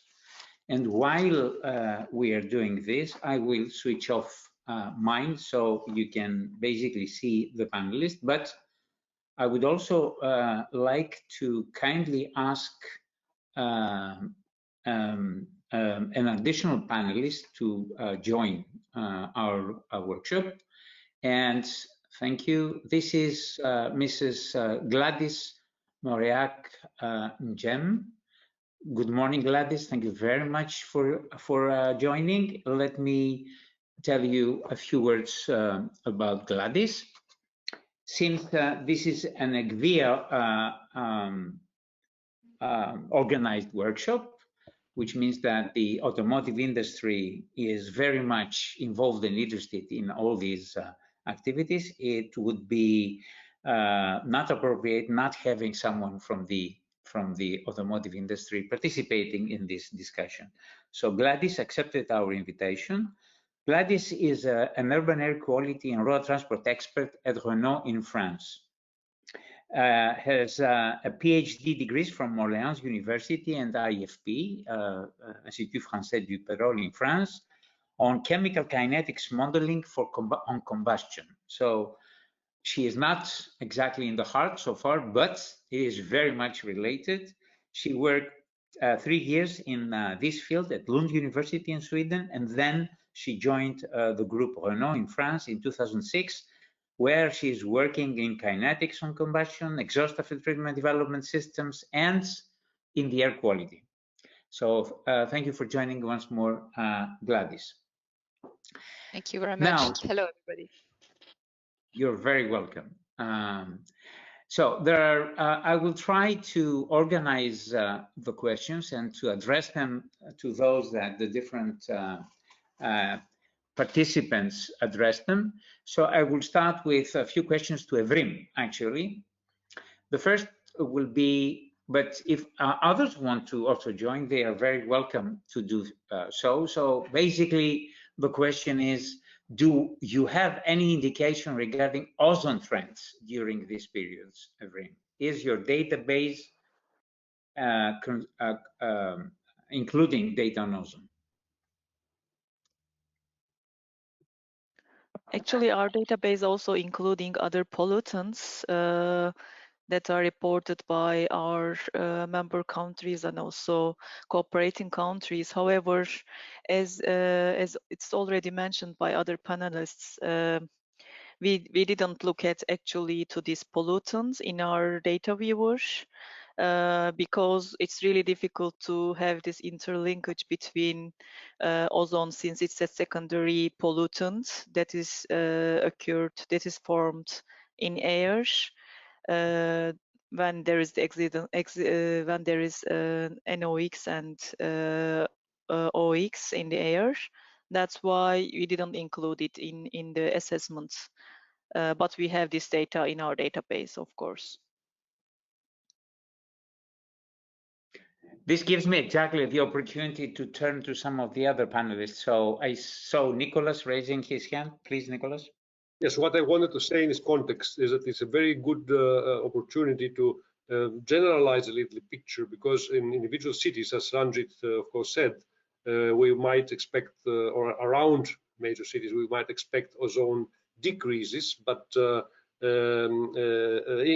increase, sorry, but the general picture should be, I would say, expect a decrease. Therefore, it is a typical case where the multi-scale effect of a problem emerges, and we would have, as I imagine in the WMO study, the chance to address this issue in depth. And it's important because we know that there are epidemiological impacts for the chemical pollutants, but this should not be in isolated cities, but as a general picture in larger regions.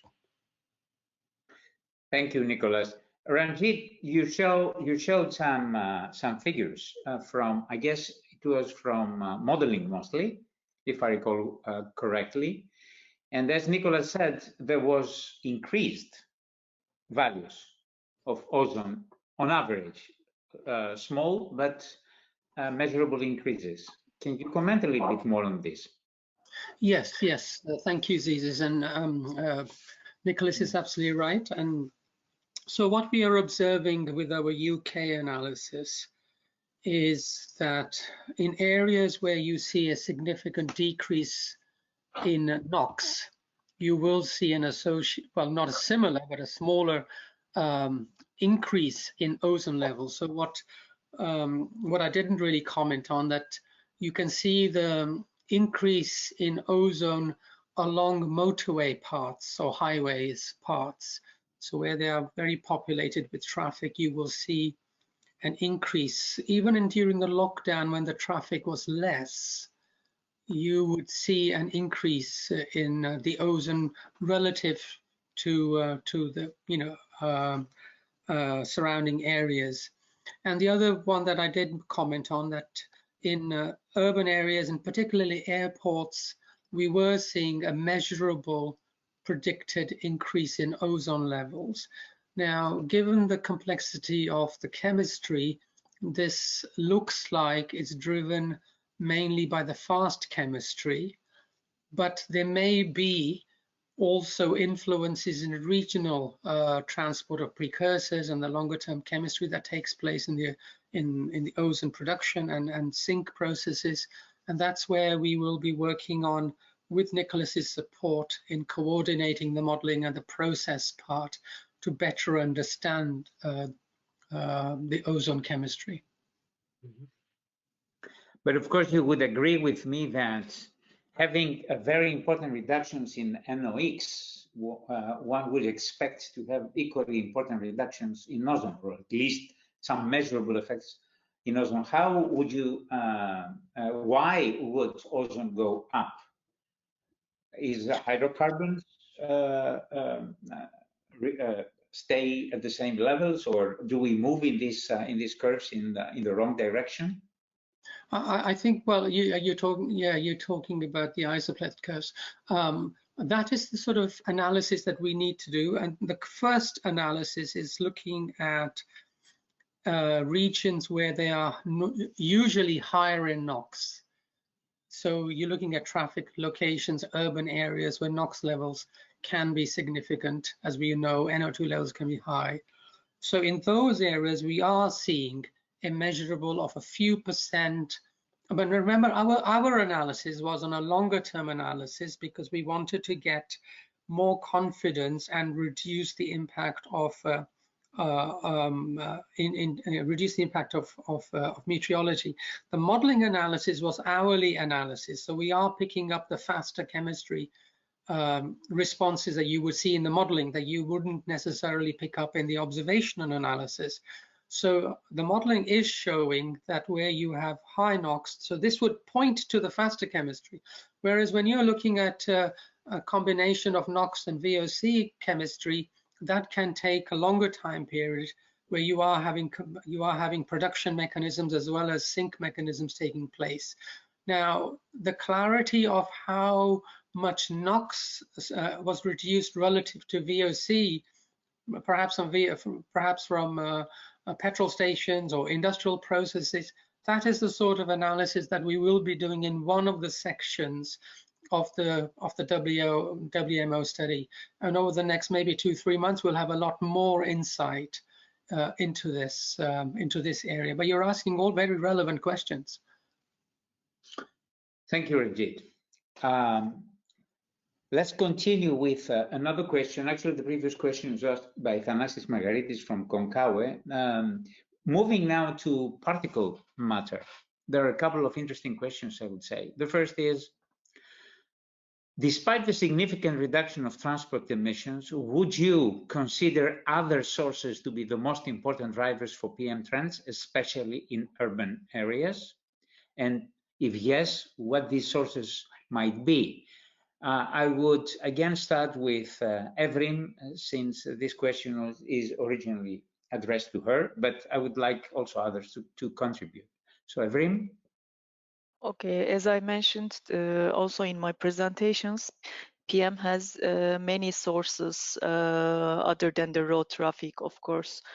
When we look to the urban areas, we can see that the domestic heating, the residential heating, commercial combustion is also contributing to the PM emissions, and also long-range transport, of course, is also another source. Natural sources like forest fires and other natural sources like deserts, for example, particles can also contribute to the PM emissions. So that's why it's really difficult to see the impact of lockdown measures on PM10 PM concentrations. Actually, it's much more uncertain compared to NO2. Thank you, Evrim. Nicholas, I think you showed a couple of calculations, and you were specifically focusing on this PM10 topic.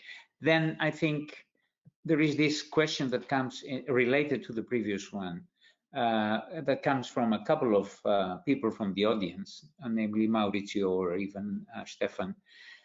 Is PM10 a good indicator really for traffic influence and health impacts? Shouldn't we talk about finer particles, which are more relevant? And finally, and this goes to Evrim as well, are there any data on PM1 or even PM0.1, which are closer to typical emissions from road transportation, from internal combustion engines? Can you pick up in this family of questions? Evrim starts, and I will continue. Actually, we are receiving the official air quality information from the countries based on PM10 and PM2.5 so far, which is in line with the ambient air quality directives, also the Commission implementing decision. But also ultrafine particles actually have a big impact on human health, as we know from the research studies. But in our database, we don't have any information regarding to these ultrafine particles.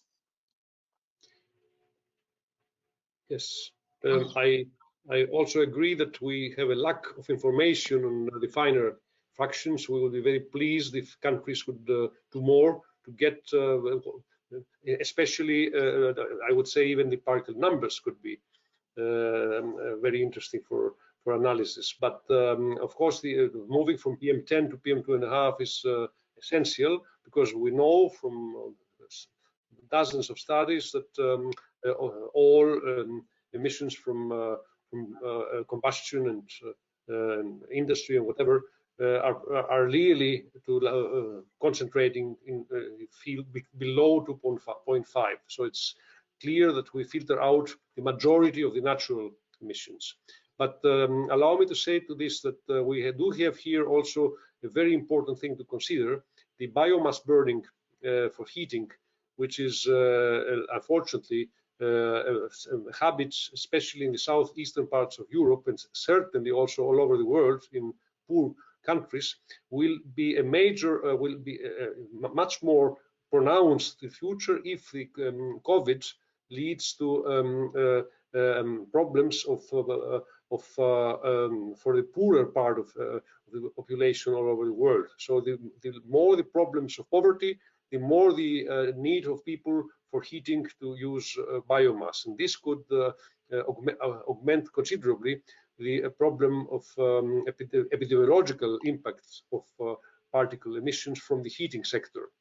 And allow me also to use this opportunity for saying that the increase of ozone you spoke about before, together with Ranjit, is actually a reduced decrease, because as we know, in the centers of cities, because of the titration of ozone by nitric oxide, ozone is below the background. So it should not be a problem, because in most of the situations we do not have violations of the quality standards. But it's a question for the epidemiologists to tell us whether these effects, which we expect to see because of these NO2 decreases, will be important or not. Thank you. Thank you, Nikos.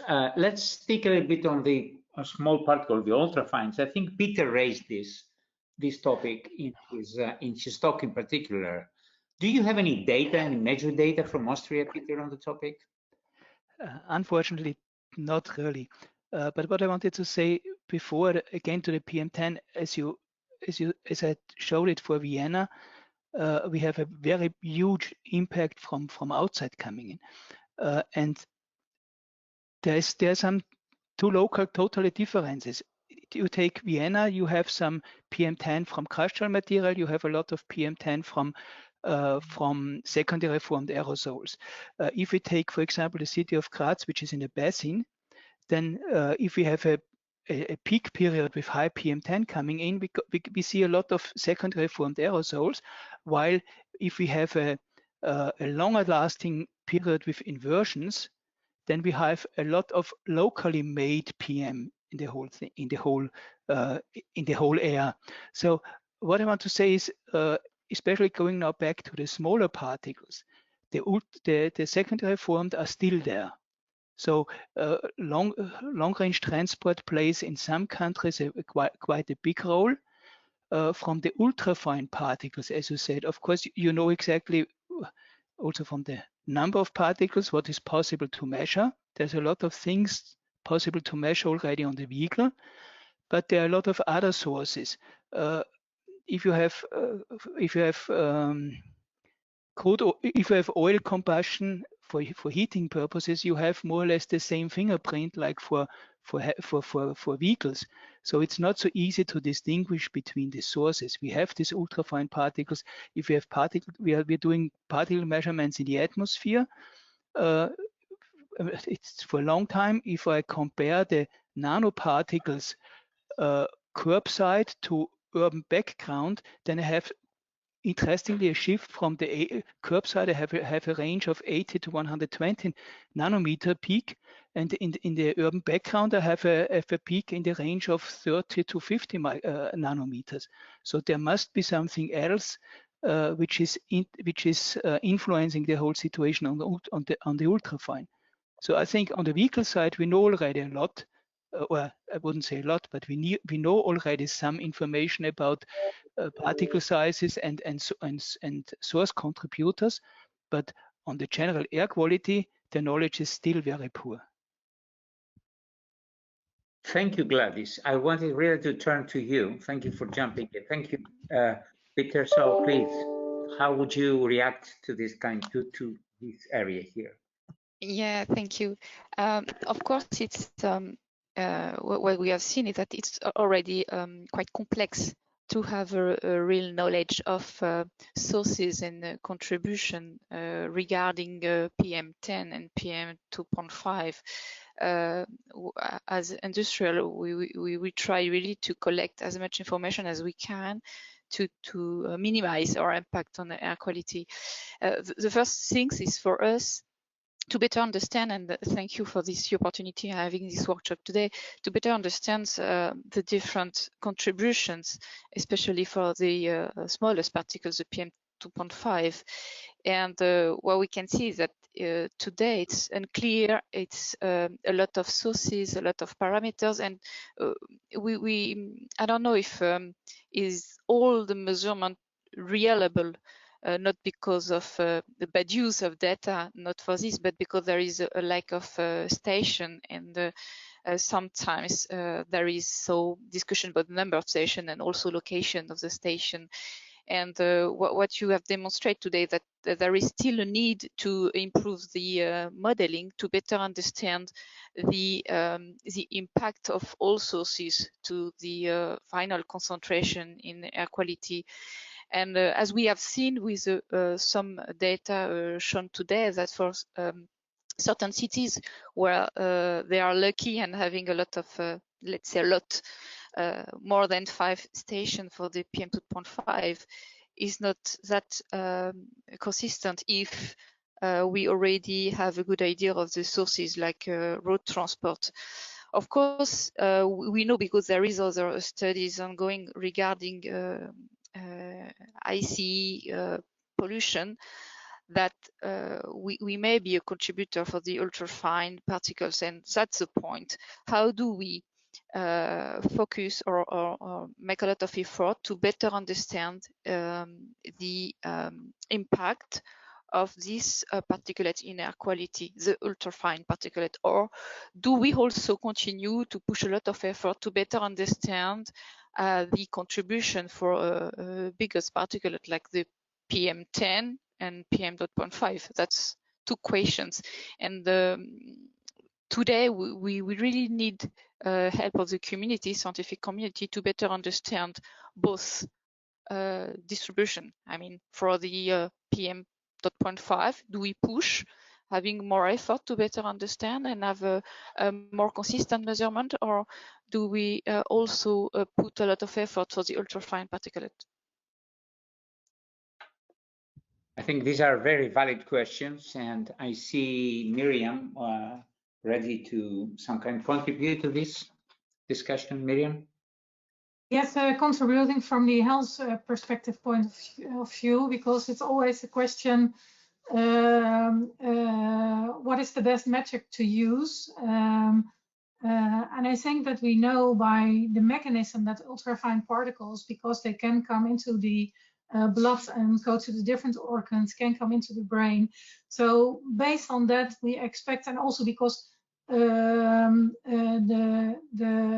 macrophages have a difficulty recognizing those smaller particles, so they are not removed easily by our body.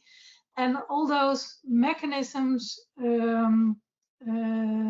make that we think that ultrafine particles are more important for your health, will have more health effects than the bigger ones.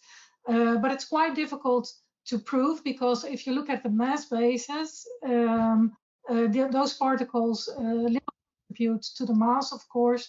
And like Nicholas mentioned, then it's maybe better to look at the particle numbers.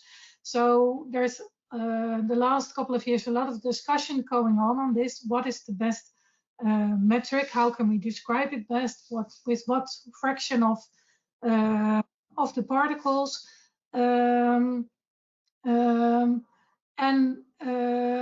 But we still not can we can still not distinguish if indeed PM10 is less compared to PM2.5, and if you have the biggest health effects from PM.1. We still don't know. So that means that each fraction, each PM fraction, but also each component within that fraction will have the same risk. So if you calculate it, it will have the same risk.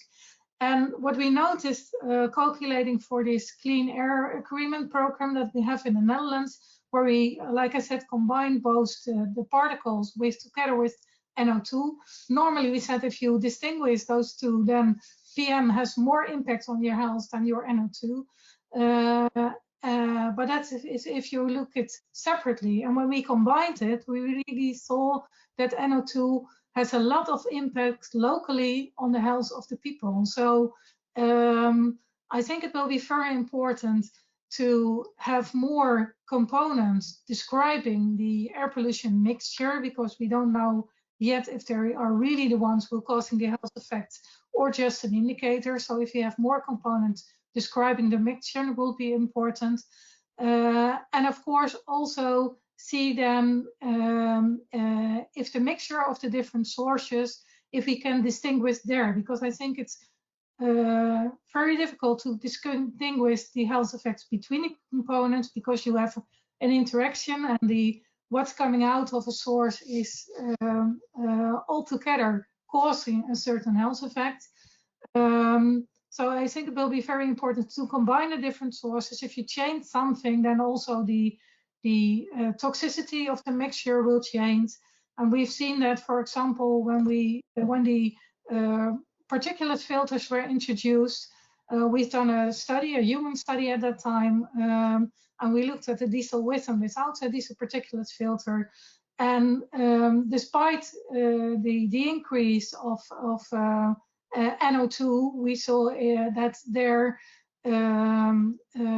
health effects were reduced. So that is again a different message than we have from the one if you calculate, like I said, for the Netherlands, the complete mixture, where you also have a very important part for the health on NO2. So it's not so easy to unravel it, and I don't know. We don't know yet if indeed a smaller size PM fraction will be a better metric for health to look at. But like I said, it will be important to describe the mixture better and to see if the mixtures change chemically, how will that affect your health. Thank you, Miriam. Yes, Gladys, please. Just okay, thank you very much. It's clear, and of course, I do not expect having a really a short answer of this really important and complex question. And thank you. It makes things more clear. But it for us, it's one key to confirm that we need more work to better understand that is the production of all these pollutants and the sources. Because if we make a wrong conclusion concerning the sources and the contributors, we of course go to the wrong remediation, and that's not what we want to do. And that one point we have seen today is that of course there is a lot of plan and remediation to improve air quality, a lot of actions that are locally taken by authorities, which is good. And now a question is, do we learn about this lockdown period and demonstrate that all these expectation can be reached? Like, restriction of circulation, for example, do really have an impact? Can we really observe an impact on particulate matter? It was not clear today. On NOx, it is more clear. We have more data, we have a model, and we already have a lot of remediation plan in all industry, and that's good. But particulate matter, even if we have, for example, for road traffic, we say that we have a filter on our vehicle, and that the vehicle park in each city will be renewable and will be with a new technology and less particulate matter. Do we really expect to have like a zero particulate in the cities in the future? That's the other question. If we do not understand really the contributor and the rule of each contributors, will not go to the correct remediation plan. And then we will not go to this improvement of air quality we expect. I think you're actually pointing to the right direction, but I would like to reiterate on the basis of the discussion that we had that we have all the technology in the world to be in the position to provide detailed information about size-resolved particles. So I don't understand why, until now, regulators did not really move towards imposing or measuring particulate matter in the atmosphere with a higher size resolution. I know there are places in the world they do that. It's not very, it's not very consistent in the sense that the measurements are not all the time. But I believe that if we really need to make this association or to clarify if there is an association, we need more information, size-resolved information, and possibly chemical composition data as regards the different types of particles. Maybe we should move a little bit to a number of, we will come back to that if necessary. There is another interesting question as follows, and this goes to everyone, but also to everyone. From Mr. I hope I will pronounce correctly the name, Hihem Omrani. Question is, with all these reductions that we have seen, have we met the WHO recommendations in terms of air quality? Daily PM2.5, PM10, NO2 in EU cities? Have we reached that at all? Yes, the answer is clear. We haven't met these World Health Organization air quality guidelines in terms of PM, of course, and we are also presenting this in our indicator CSI4, which shows the urban population exposure to key pollutants, as also including PM10 and PM2.5. Above the World Health Organization guidelines. So the answer is, yeah, it's so clear. Unfortunately, we cannot meet the World Health Organization guidelines so far. Not only this, if I may add something to that, we had a recovery after the relaxation period, so that the levels are now again as they were before. And if you take the yearly average, I do not believe that if there will be not second lockdown, which nobody hopes, and nobody wishes, that the yearly averages will have a very small influence from the lockdown in April. Mm-hmm. Yes, actually, this is related to a question that came from Concagua again. How do you explain that in some cases with the relaxation of the measures and the increase of traffic volumes, NO2 levels are still low, and in some cases lower than the levels during the full lockdown period? This question is specifically addressed to Peter Sturm. Yeah, so my knowledge, I have to say, is only for our city, and the situation is very clear. We have summertime still now in September, and NO2 and all the pollutants are very, or the dispersion situation is very sensitive to meteorological conditions. So they are low now, that's clear. Even if you look at not an NO2, if you look at the NOx level, we are on a low NOx level, but I am quite sure that starting already in October, when inversion is getting much more dominant, we will be up to normal values because traffic is back to normal. And even at curbside, you see more or less normal values compared to the years before. So there is no big difference. That's for me. Maybe I have no idea about big cities, but for the city, well, big polluted cities, but for cities like Vienna, which is bigger but a good air quality, and Graz, small bad air quality, we have normal situations at the moment for NOx concentrations compared to a normal year, and the strong reduction which we saw was especially in June, July, and now in August was simply due to meteorology. there was no change in concentration levels due to any part of traffic related measure since we lifted all the sanctions. So for me, all the reductions which we saw were at the first part of the lockdown. This was in March, April, and in the second part a little bit. And if you reduce the meteorological effects, you see still a positive effect, but from then on, nothing was new anymore. Mm-hmm. Nicholas, you wanted to show something, or you're showing actually something? I'm showing from Korea this recovery shown very clearly here for NO2. I'm sorry that it's not very clear. I can send to Lucie the URL so that she could possibly include this information, which to me is very important, that the national average pollution levels are returning to normality. It was published in the last days, therefore I believe it includes even the data of September.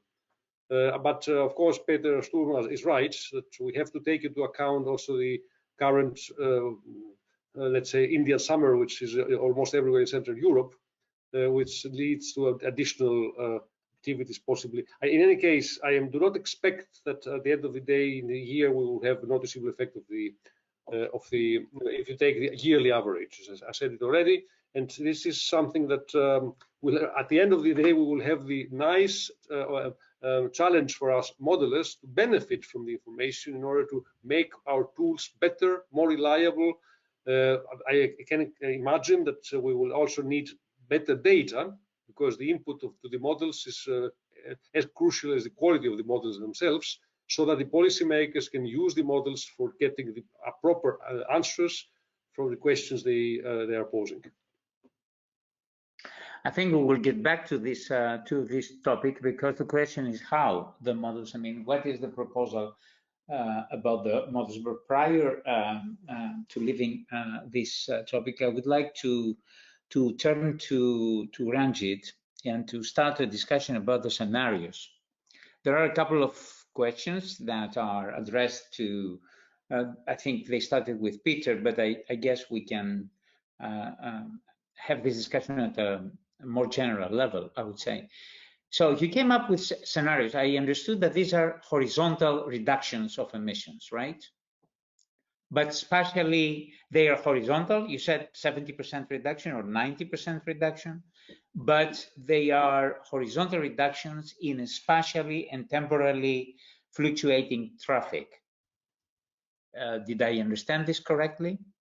Yeah, so the first slide that I was showing was me having a stab at trying to assess what the overall changes might be. So having looked at the various reports and emails that were coming out, so we estimated what the overall changes would have been in emissions across the UK and Europe. And then the second, the more detailed analysis, was based around some work that we knew what was going on. We were just waiting for it to be completed, which was, I think, was being led by the Barcelona Supercomputing Center, Mark Govara, and colleagues at CAMS. And what they did was to look at the lockdown periods, and then they adjusted a lockdown periods throughout Europe and for varying time periods, and they adjusted the CAMS emissions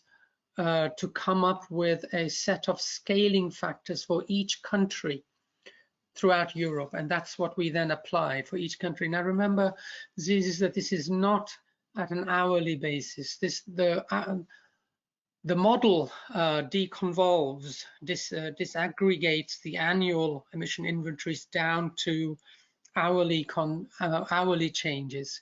So once we had the scaling factors, we were able to scale what the reductions were in the four main emissions sectors, but the shipping was not included because they didn't have enough data. So we made an assumption of about 15% reduction in the shipping side. But for the other 4 sectors, there were quite detailed information. Then what the model then does, it applies a range of temporal profiles to then come up with hourly changes in emissions. Now, one uncertainty, which I think could be significant, and we need to investigate this, that the temporal profiles may no longer be relevant. So this also impinges on the temporal profile for exposure, because what people were doing and where they were at any given moment of time probably wasn't relevant, and was probably no longer valid to our normal assumptions, because people are not there anymore. They're all at home, or most people are at home. The same thing that was happening, that the normal profiles that we were using for traffic and industry would need to be adjusted. And I think this is what the modelers will need to grapple more at in order to represent our emissions properly, especially at the hourly scale. Mm-hmm. So, Ranjit, thank you. I understand that these reductions, they are reductions referring to emissions, but they are somehow related with activity reductions, right? So activity, traffic activity reduced leads to reduced emissions. But if I understand correctly, your approach so far, quite understandably, because it is a top-down first sensitivity approach, actually was to translate this into direct emissions reduction. Now, Peter showed data on traffic activity in Graz, for example. I know there are such data across Europe, but I have 2 things here. One is, were these traffic reductions somehow taken into account in the overall reductions assumed finally? And second question, equally important, Evrim made a reference to the transport of goods, and I think we have good indicators that the transport of goods did not decrease significantly in Europe. Maybe it increased, or there is a logistics effect which is not accounted for the time being. So don't you think that we need to be a bit more, much more detailed in this? And if yes, which I believe, I sense you would say yes, how do you intend to do that in the framework of your exercise?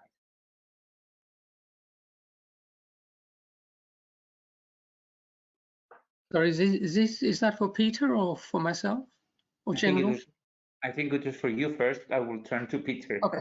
All right. No, I just wanted to be sure. Yeah, so you're absolutely spot on. So shipping was an issue as well. So for example, there are ships that are, dedicated to deliver goods. The same thing for road transport. And that's why applying a generalized 70–80% reduction in all traffic of all vehicle types is not the way to do it. So what we try to do, certainly for the road emissions, is to try and disaggregate or to separate the reductions and not reduce the haulage industry reductions as much. This is not easy to do, these, but because data is only emerging, and I feel that the next set of modeling analysis that Nicholas and others are coordinating within our initiative in WMO will lead to some of those analyses. Now, what I would strongly encourage, and also would like to encourage generally within the community and also including with this community, is for the community to pose questions such as the one that you have just raised to the WMO community, who are now taking a much more global view on this analysis, so that we can then try and take account of those specific questions. So the models in particular are suited for understanding the issues that you have just raised. So if, for example, there were specific road traffic related questions that would be useful to this community, I would really encourage people to, maybe if you can coordinate it, or somebody or Lucy can coordinate it, is to send us the top 3 questions that are really relevant. We can then discuss that within our WMO coordinating group to see which ones of those we can address.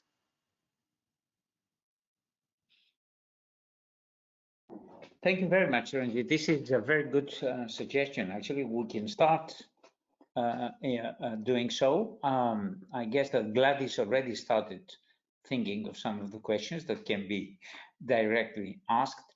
But there is, I think, a component in this work that can be very time consuming, a lot of work that needs to be done if one wants really to combine data coming from several cities, countries with the centrally collected data on air quality, right? So it's a big exercise.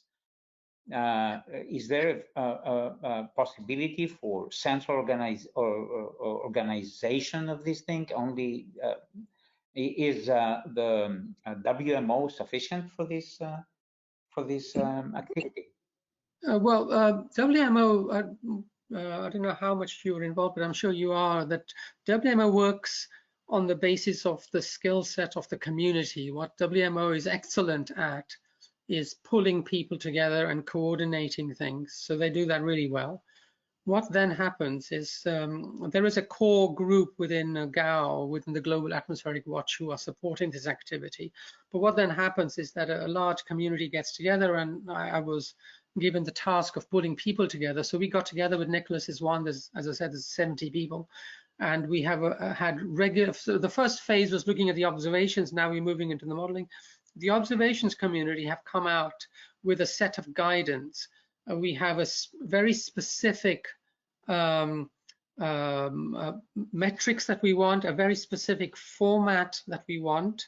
And that has gone to every city who have indicated to be interested. In fact, I have made a note to maybe email Avrim and see whether we could, since you have a database already of all the European cities and locations, we could possibly pull resources together, and you might be, if we send you what we are looking for. And the advantage of doing it this way is because we knew there were a number of observational approaches that were being applied, and Avrin showed what the EEA have been doing. Within WMO, in our group, we felt that we needed not much more, but we needed another, maybe a longer term, robust approach, because we want the modeling analysis to feed into the, we need the observation analysis to feed into the modeling analysis. And whilst they have different bases and they'll address other questions, there needs to be a link. So we went with a different approach, probably more stringent, so some cities might not be able to participate, but at least we will get a set of conclusions that we feel will be robust, that we can defend, especially with meteorological influences, especially because general background trends that we are observing, especially with reduced uptake of diesel vehicles, for example. So we needed to take those into account. So I would really feel that if we can pull together different sections of the community, and as I say, EA is obviously number one in the discussions we've seen, and it's a total open initiative, by the way, Zizis. So anybody in the 180 people who are registered wishes to be involved and wishes to contribute, then all they have to do is to email us, and then we will take that on board. But yes, you are right. I think you are encouraging other groups to have links with this initiative, and WMO exists for that purpose. They want to have a much more global representation for these kind of very challenging global questions that we're addressing. Mm-hmm. Thank you. Thank you. Peter, sorry, Nicholas. Yes, you want to say something before I would like to add to this that we are experiencing a gradual shift also as regards monitoring of air pollution, because these relatively low-cost sensors are entering our lives, and what I expect is that we have to work together to standardize them and to have real protocols in order to approve which are reliable and which not, so that in future we will have much more information, especially in urban areas. There is a project with a major role of the Graz Institute. There will be the concluding workshop the day after tomorrow, by the way, where I will also be present. And they show the direction, because I believe that we need here also the participation of the population of the cities. After all, if we are successful, the winners are the citizens, so they can contribute, and I believe it's important that we politically at least support this trend, so that we have a better geographic coverage, especially for particulate matter, and then can work together with models, because the better the data we have in a city, the better also the chance that the models predict reliably for various scenarios for the future. Because observations have only one weak spot, they cannot for themselves predict the future. We need the models in order to know what new engine types or new fuels will imply for the years to come. Thank you, Nicholas. And I think I have to turn to Peter, since I understand he has to leave in a few minutes because of his engagement in the court. Maybe, Peter, you would like to say a few words on this, and also add a couple of more details about the scenarios you ran, in particular as regards the fleet composition for 2026. For example, what was the composition in terms of technologies, electric vehicles, and so on? So thank you. I think, as I fully agree with what Nicholas said, because we can run scenarios, we need good data, we need good input data. And this brings me to a question. For 26 Vienna, we have a scenario, a development of our fleet like it normally goes. There is the only thing which is a little bit higher was that we have I think I don't know exactly the number, but for Vienna, we had, for the inner city part of Vienna, we had electrical vehicles in the range of roughly 10%, which is to be expected. So it's a quite realistic part and not more. Diesel is still here in this scenario with 26. And we know that Euro 6 temp, Euro 6 should work at the end of the day. It depends. We are expecting much more problems in the future with the heavy duties, because you know the aging effects on the SCR systems. This can be seen already in the measurements, but this has nothing to do with the cities. This has again more to do with highways and this stuff. So the scenarios which we made, which we considered, was a scenario given by traffic planners with some input on the emission side on traffic from our side, and also some scenarios on the city development. So it's just a question, how good is the input data? So maybe in a couple of years we can combine we can see our picture and we say, oh, what did we do at that time? Because nothing is correct. In most cases, especially PM, it's quite simple in Austria. We have so high background concentration. Whatever you change is a minor part compared to the background. A lot of solid fuels combustion, biomass combustion, especially in the rural areas. So you have a lot of PM coming into the city, in the urban areas. But it's a question of how good can you define the scenario. And as soon as you have a good scenario, or the other way around, which we are doing for local areas, is how has the scenario to be to come close to the air quality goal. This is possible for a smaller city, of course, because you can you can change something a little bit more easy, but it's not so easy for a huge city. So, for example, for this case in Germany, we definitely have to look on traffic restrictions, because other things are not possible to reduce the emission level at that road. But if you impose traffic restrictions, then this means in most cases, almost in all cases, that the traffic goes on other roads. So you need again either accompanying measures to reduce the traffic volume, or to consider to make a calculation for the whole area to see what is going on. So it's a question of how to define the scenario. And sorry for I have really to leave this meeting. I thank you very much for letting me taking place to contribute to this meeting, and thank you very much. Thank you, Peter, and I'm sorry you have to leave right now, but we fully understand. We'll keep in touch anyhow, and thanks again for your participation. Thank you. Bye-bye. Yeah. Bye. I would like to have 2 rounds here of discussion prior to coming up with a final question to all of you regarding what are the next steps and what are the research needs and research recommendations, since we are already at the start of Horizon, actually Horizon Europe. But before that, Mr. Eckhard Sibba came up with a very interesting question that I would like to turn it a little bit. Looking at the results, we will see that all cities basically tend to stabilize as regards NO2 concentrations at levels which are fluctuating around 10, maybe 15 micrograms per cubic meter. So you have Milano, Bergamo, Madrid, anywhere we looked around, we started with concentrations in the range of 40, 50, 60, or even higher. And then all the stabilization goes down to 14 or 15 or something like that. This was not the case in Copenhagen. Copenhagen was less sensitive to this effect. And when we look at the data, we see that Copenhagen was already at this level.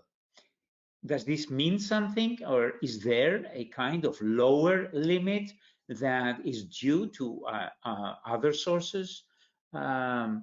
Can we take this as a general number, or how do we explain the limited effects in cities like CPH? Maybe you can start, Ranjit, with the first reaction. We didn't look at Copenhagen, but we did look at Helsinki. Now, I don't know whether, I'm not 100% sure about the source distributions of those cities. The reason I mentioned Helsinki is that generally Helsinki has a lower air pollution, although it still has air quality issues, but it has generally on a yearly basis has lower NOx levels and PM levels compared to some of the other cities, for example, Milan or London. Or what hints we are getting is that we do need a better understanding, a better handle on the different sources. Now, we can over focus on traffic only and then forget the other sources, but that really is not the way to do it. We do, obviously, traffic is a big source, a major significant contributor to poor air pollution. So there may be a background type of threshold which is contributed by other sources, but it's not yet totally clear. And it also depends how clean the fleets are in that city. I think UK lags a little bit compared to some of the other European cities, the cleaner cities. So whilst we have relatively we have a timeline of 2040, for example, when a lot of the petrol vehicles should be out of commission eventually. Whether that actually happens or not, we don't know. So there may be cleaner fleets already in cities like Copenhagen, and I'm not. Somebody else might know more than I will about that, and maybe that's why I picked up on Helsinki, because Helsinki we thought would have less of a less reduction, but on a percentage basis, Helsinki showed the same reduction in NO2 at around 30–40% than some of the other cities did. On an absolute basis, it might be less, but on a percentage basis, it was similar amount. So again, this would be a question that we would look at. Copenhagen is on our list. It is one of the cities. It's on the WMO database that we are going to be having. So we will find the answer, or we'll have some of the answers that you're raising, Zizis, eventually. We just haven't received the data. Then maybe Evrim would like to discuss this a bit. Actually, we put the Copenhagen in our city list because actually we are living in the Copenhagen and we are facing these lockdown measures. However, actually what we observed during this lockdown period is the people start to use their private cars in order to prevent the transmission of COVID after some time. So maybe that's the reason why we cannot see the effect, the impact of the traffic restriction actually on the air quality. And another issue is that we have the neighboring country, Sweden. Of course, they don't have any lockdown measures. They do not implement any lockdown measures. That's why maybe the transport of PM emissions from the neighboring countries may also affect the situation actually in Copenhagen. But I agree with Ranjit that we need to have a in-depth analysis on this, and we need to define a clear scenario in order to investigate further.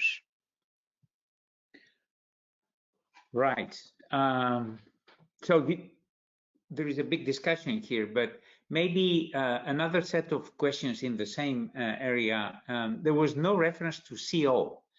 Mr. Arman Albergel says that, what about CO? We saw increase of CO in Turkey, the northern UK, and Morocco. Do you have any information about that?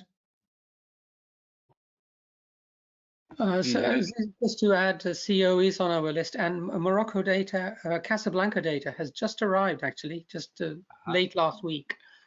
So, so it is on our list. It's just that we're working as fast as we can as the data is arriving.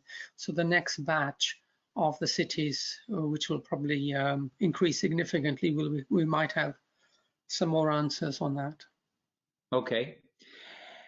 Then maybe it is time really to go through the last question, which I think was one of the main questions underlying the setting of this workshop. What are each one of you, your research recommendations? What needs to be done? Is there a takeaway message, in particular as regards the upcoming Horizon Europe overall program?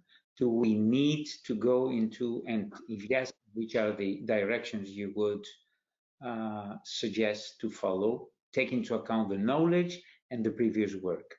So I can start by asking Gladys first to start. Yeah, thank you. I mean that first of all, we need to be more sure, I have to say. So in terms of research in road transport research today, what do we expect is to have better tools, to have a more deep understanding of the pollutant formation sources, calibration of model, and so on.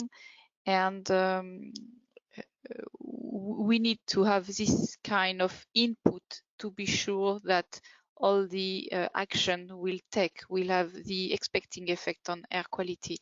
So I can just, push push a little bit more all research activity you already start to present today regarding the calibration of model and focusing on what is essential for us, which is today we know that NOx is still an issue, but we already have remediation and we know how to, let's say, more deeply how it is formed and by who is responsible of the pollution.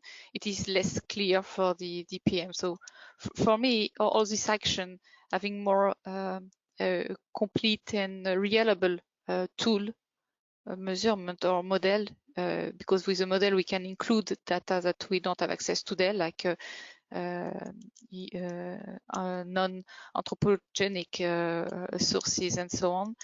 It's a good way for the research and really welcome to help us to take the good action.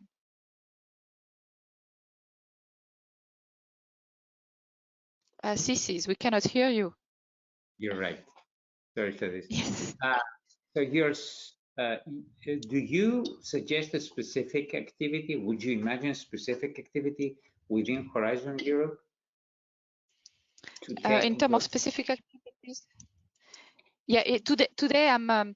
I will not blame you. Don't take it personally, but I'm not that happy with the air quality model we have, and there is a lot of gap and not non-reliable input as we have seen today.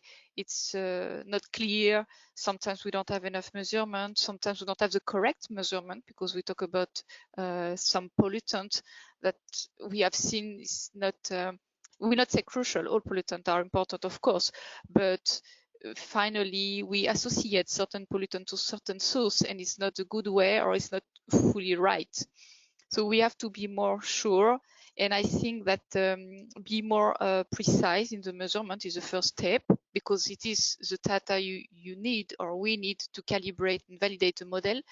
But on the meantime, we need also to work on the interconnection as it has been presented today, like you have done in the WMO, on the connection of the emission model to the atmospheric chemistry and the pollutant formation or distribution coming from non-anthropogenic sources. And that's the key point for me today, because it makes things, of course, really complex, but more precise if we really want to understand what's happened in cities and suburbs. Thank you, Gladys. I think this is a good connection to Ranjit, to turn to him for to answer to this question and to give his recommendation. No, absolutely. I mean, Gladys raised a lot of very useful points, and I think this is an opportunity for the European Commission and other entities to look at this. Now, there are certain initiatives that are emerging in the UK. There is a rapid response for a COVID type of research. I mean, I don't know of any similar type of activity that could be undertaken on a European scale. Some of the questions that Gladys has raised, some of the questions that Ziza, that you have raised, and also the presenters, I think can only be answered through a collective effort. You mentioned ultrafine particles, for example. That's not studied as much as it should be studied. You mentioned a lot of issues between ozone. You mentioned issues of regional variability or city variability of NO2. I think these kind of questions really need to be addressed collectively by a community, and the European Commission should take an initiative on having a rapid response to this through the research community and set up some mechanisms for people to do that. At the moment, what we are finding is, and WMO study is showing this, that everybody's working in their own and they're working rapidly amongst everything else. And whilst we are trying to coordinate, it is still difficult to coordinate. It's better that we've got a lot of people now on our team, and we've got people with lots of experience like Nicholas, who's helping us to do this. But even so, I would have thought that this is an opportunity for the funding agencies to look at this and say, well, how can we stimulate this and how can we get more robust conclusions and answers? In particular, what do we want to do? We want to learn, given that we've had so many deaths, you want to try and learn from this experience and not have the deaths go in vain. See what is it that we can actually benefit in terms of longer term changes. What we are finding that even if you remove all the traffic emissions, there's going to be a threshold for certain pollutants. PM is becoming very complex, so we've got to understand that. and that's one of the most health relevant pollutants, especially the finer fractions. So, I'm looking forward to some mechanisms coming up where the funding element of the European Commission can start supporting these kind of initiatives, so we can work together and come with some real solid conclusions to move forward. Thank you. I guess I should turn to Nicholas, since this is very much related with the previous WMO activity. Thank you. This is, of course, a cardinal question, and Gladys is right to be not satisfied with the model culture in Europe. Of course, the reason is that the European Commission for a decade simply cancelled out funding for air quality modeling. It was only possible through other aspects like circular economy or whatever to include air quality aspects in projects where the groups could survive. In some places, the groups really disappeared because really they had no funding. So it's important, not only for COVID. I mean, the climate change will lead to other aspects where air quality considerations will be important. So we need to continue with air quality modeling research in Europe. And I want to become more specific. We need to support the trend towards, as I said before, these low to moderate cost sensors, because this information will be crucial in future, and the synergy between these sensor networks and models. These sensors, of course, can only be treated if you conduct also big data analysis out of the outcomes of these sensors. Secondly, online and dynamic emissions data generation. We cannot be satisfied with existing emissions inventories, which are maybe 5 years old, or now in the COVID case, we needed really emission information which came up just when the lockdown started. So we need the possibilities to have interactions between such emission generation systems and models, so that the models are fed with appropriate information, not after 1 or 2 years, but very soon after the situation occurs. And last but not least, models themselves have to become much more mature, multi-scale aspects in order to take into account, especially for the particulates, large scale contributions. Of course, also the local scale contributions in street canyons or whatsoever. We are quite mature, but we can improve further the models, and we can now stress test them, as I said in my presentation, because we do have the information from the lockdown. And inverse modeling and data simulation are two more terms I would like to mention here, because in these directions there are several colleagues who are working. I believe both inverse modeling and data simulation will contribute to a much better modeling culture in Europe. Thank you. We cannot hear you. I try to mute myself in order not to intervene, but before I turn to Miriam, I think one last remark for Evrim. Although I don't know how much you are involved in the setting up of the input of EEA towards research, but there is a very large discussion going on recently on the EA being responsible on collecting OBFCM data, which is onboard fuel consumption data from cars. So from each individual car, after a certain point, all the data with a certain frequency, this is going to be discussed, will be collected at EA level, which is a first step towards what Nicholas actually just raised. One can imagine that this goes also to OBM, onboard monitoring, which is being discussed currently at Euro 7 level.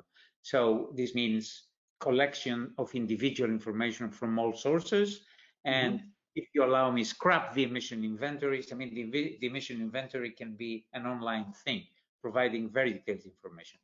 I exaggerate maybe, but would you consider that this could be really a an activity for EA for in the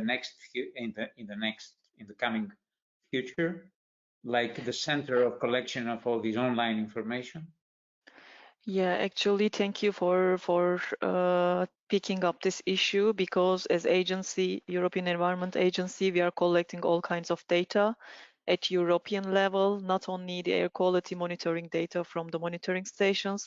We are also collaborating with our partners, environmental protection agencies in some countries, on these low-cost sensors results. So we are also trying to compile all the results of the low-cost sensors through these citizen science initiatives. So we are also planning to present all this kind of data in the following months. So we have a lot of data, actually, data sources, and actually we would like to combine all these data. But as you know, there's an issue in terms of handling big data, management of the big data in-house. That's another issue. So I have to be careful about what I'm saying, actually, because big data is a big problem, actually, in terms of management. So, but we are aware of a lot of information, a lot of external data sources, and we are trying to use also not internal sources, data sources, external sources, in order to have a better overview, better picture at European scale. As you know, we are also in communicating with the emissions community. So we are presenting the emission results through our data viewers on our website. So we have the data source, emissions data source, actually, which we can reach. But as a final word for this workshop, maybe from my side can be that we saw a lot of different assessment tools like modeling, monitoring, and also chemical transport models. There is also machine learning, for example, that also camps communities in close relation with these tools. But actually, there is uncertainty for each of these tools. So maybe it's better to combine all strengths, all our strengths, in order to have a better picture and to decrease this uncertainty. So we shouldn't address one tool in order to see the impact on air quality, but we need to use the strengths of different tools. Thank you. This is a very, very good point, actually. Yeah, so it's not only physics, but it can also be data-driven, so the combination of everything. Thank you very much for this. Last but not least, Miriam, I think you are in the area that actually the reason for doing this work is in your area. So I guess there is a lot of things to be discussed. Please. Yeah, thank you. And I would like to start first by on the comment that you made also on data collection, and Efren told about what the EEA can do. For this fact and vacuum brochure that we are making, in which we would like to answer the question, how clean and environmental is our transport and mobility today? And like I said, it was before COVID was started. We find that it's very difficult to indeed have data which is collected in a similar way, which you can compare. And to take air pollution as an example, because we have many more themes than only air pollution, which we would like to look at. But if you take air pollutions, like Efren told, the emission database, that's something that you definitely can use. There's no discussion about that. But if you want to connect that to health and the environment, the only thing you can say, reducing emissions is better for the environment and better for our health. But that's not a direct connection. And we want to have it more direct. So you want to go from emissions to concentrations to exposure and finally to your health endpoints, so to your health effect. But if you're going from the emissions to the concentrations, there's already a lot of discussions about the modeling. So the point that has been raised by many of the panelists, and also the questions were about today, improving the modeling so that you make sure that you can use indeed the concentration to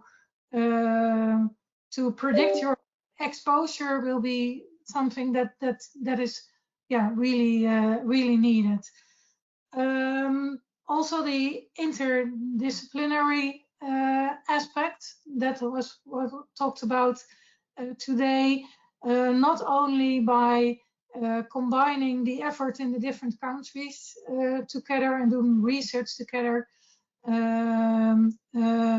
but also the different disciplines.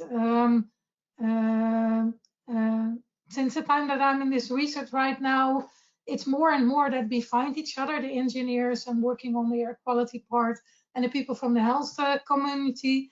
But I still think there's a difficulty finding each other and knowing what you need and how to, if air pollution is changed, if the air quality is changed, what are the important things and how does it will affect your health. So discussing that together and looking at the data together will be very important. And I know that for the health part, there's this multi-country, multi-city collaborative research network, and they have asked people what kind of questions to be answered related to COVID and the differences also in air pollution caused by that. But I noticed that it takes time to get it started. So like Ranjit mentioned, it will be good if we do it all together and if there will be some European program on this. In the Netherlands, we're trying to have a national program on COVID and air pollution because, like I mentioned to you, we have a lot of questions regarding where it started in the Netherlands. These are high polluted areas, mainly with a lot of farms in there. So we're trying to solve this question, but it will be better to do it with all of us together. And of course, there are many more questions like the one I raised during my presentation on the specific health point,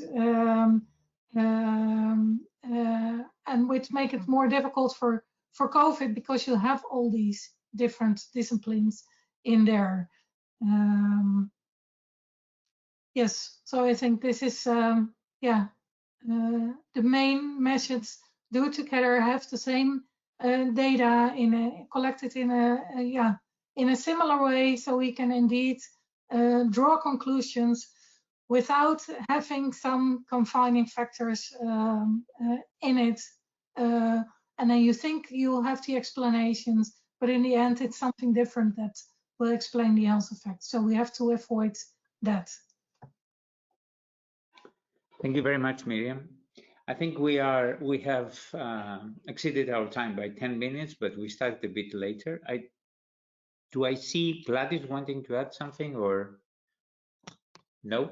No. All right. So thank you very much for your participation. As I see you on the screen, Nicholas, Evrim, Miriam, Gladys, Ranjit, and Peter, who just left. Thank you very much for your participation, for the time you devoted to put together these presentations and sharing your knowledge and understanding. I would also like to thank a lot EGVIA, the EGVIA office, in particular Lucy, for helping in the organization, actually put together the whole thing. And I also would like finally to thank the audience. I still see that there is at least half of the audience that we started remaining with us, which is, I think, a good sign. Thank you very much. Have a very nice afternoon. Thank Goodbye. you. Thank you. Bye. Thank you. Bye-bye. Thank you. Bye. Thank you very much. Thank you.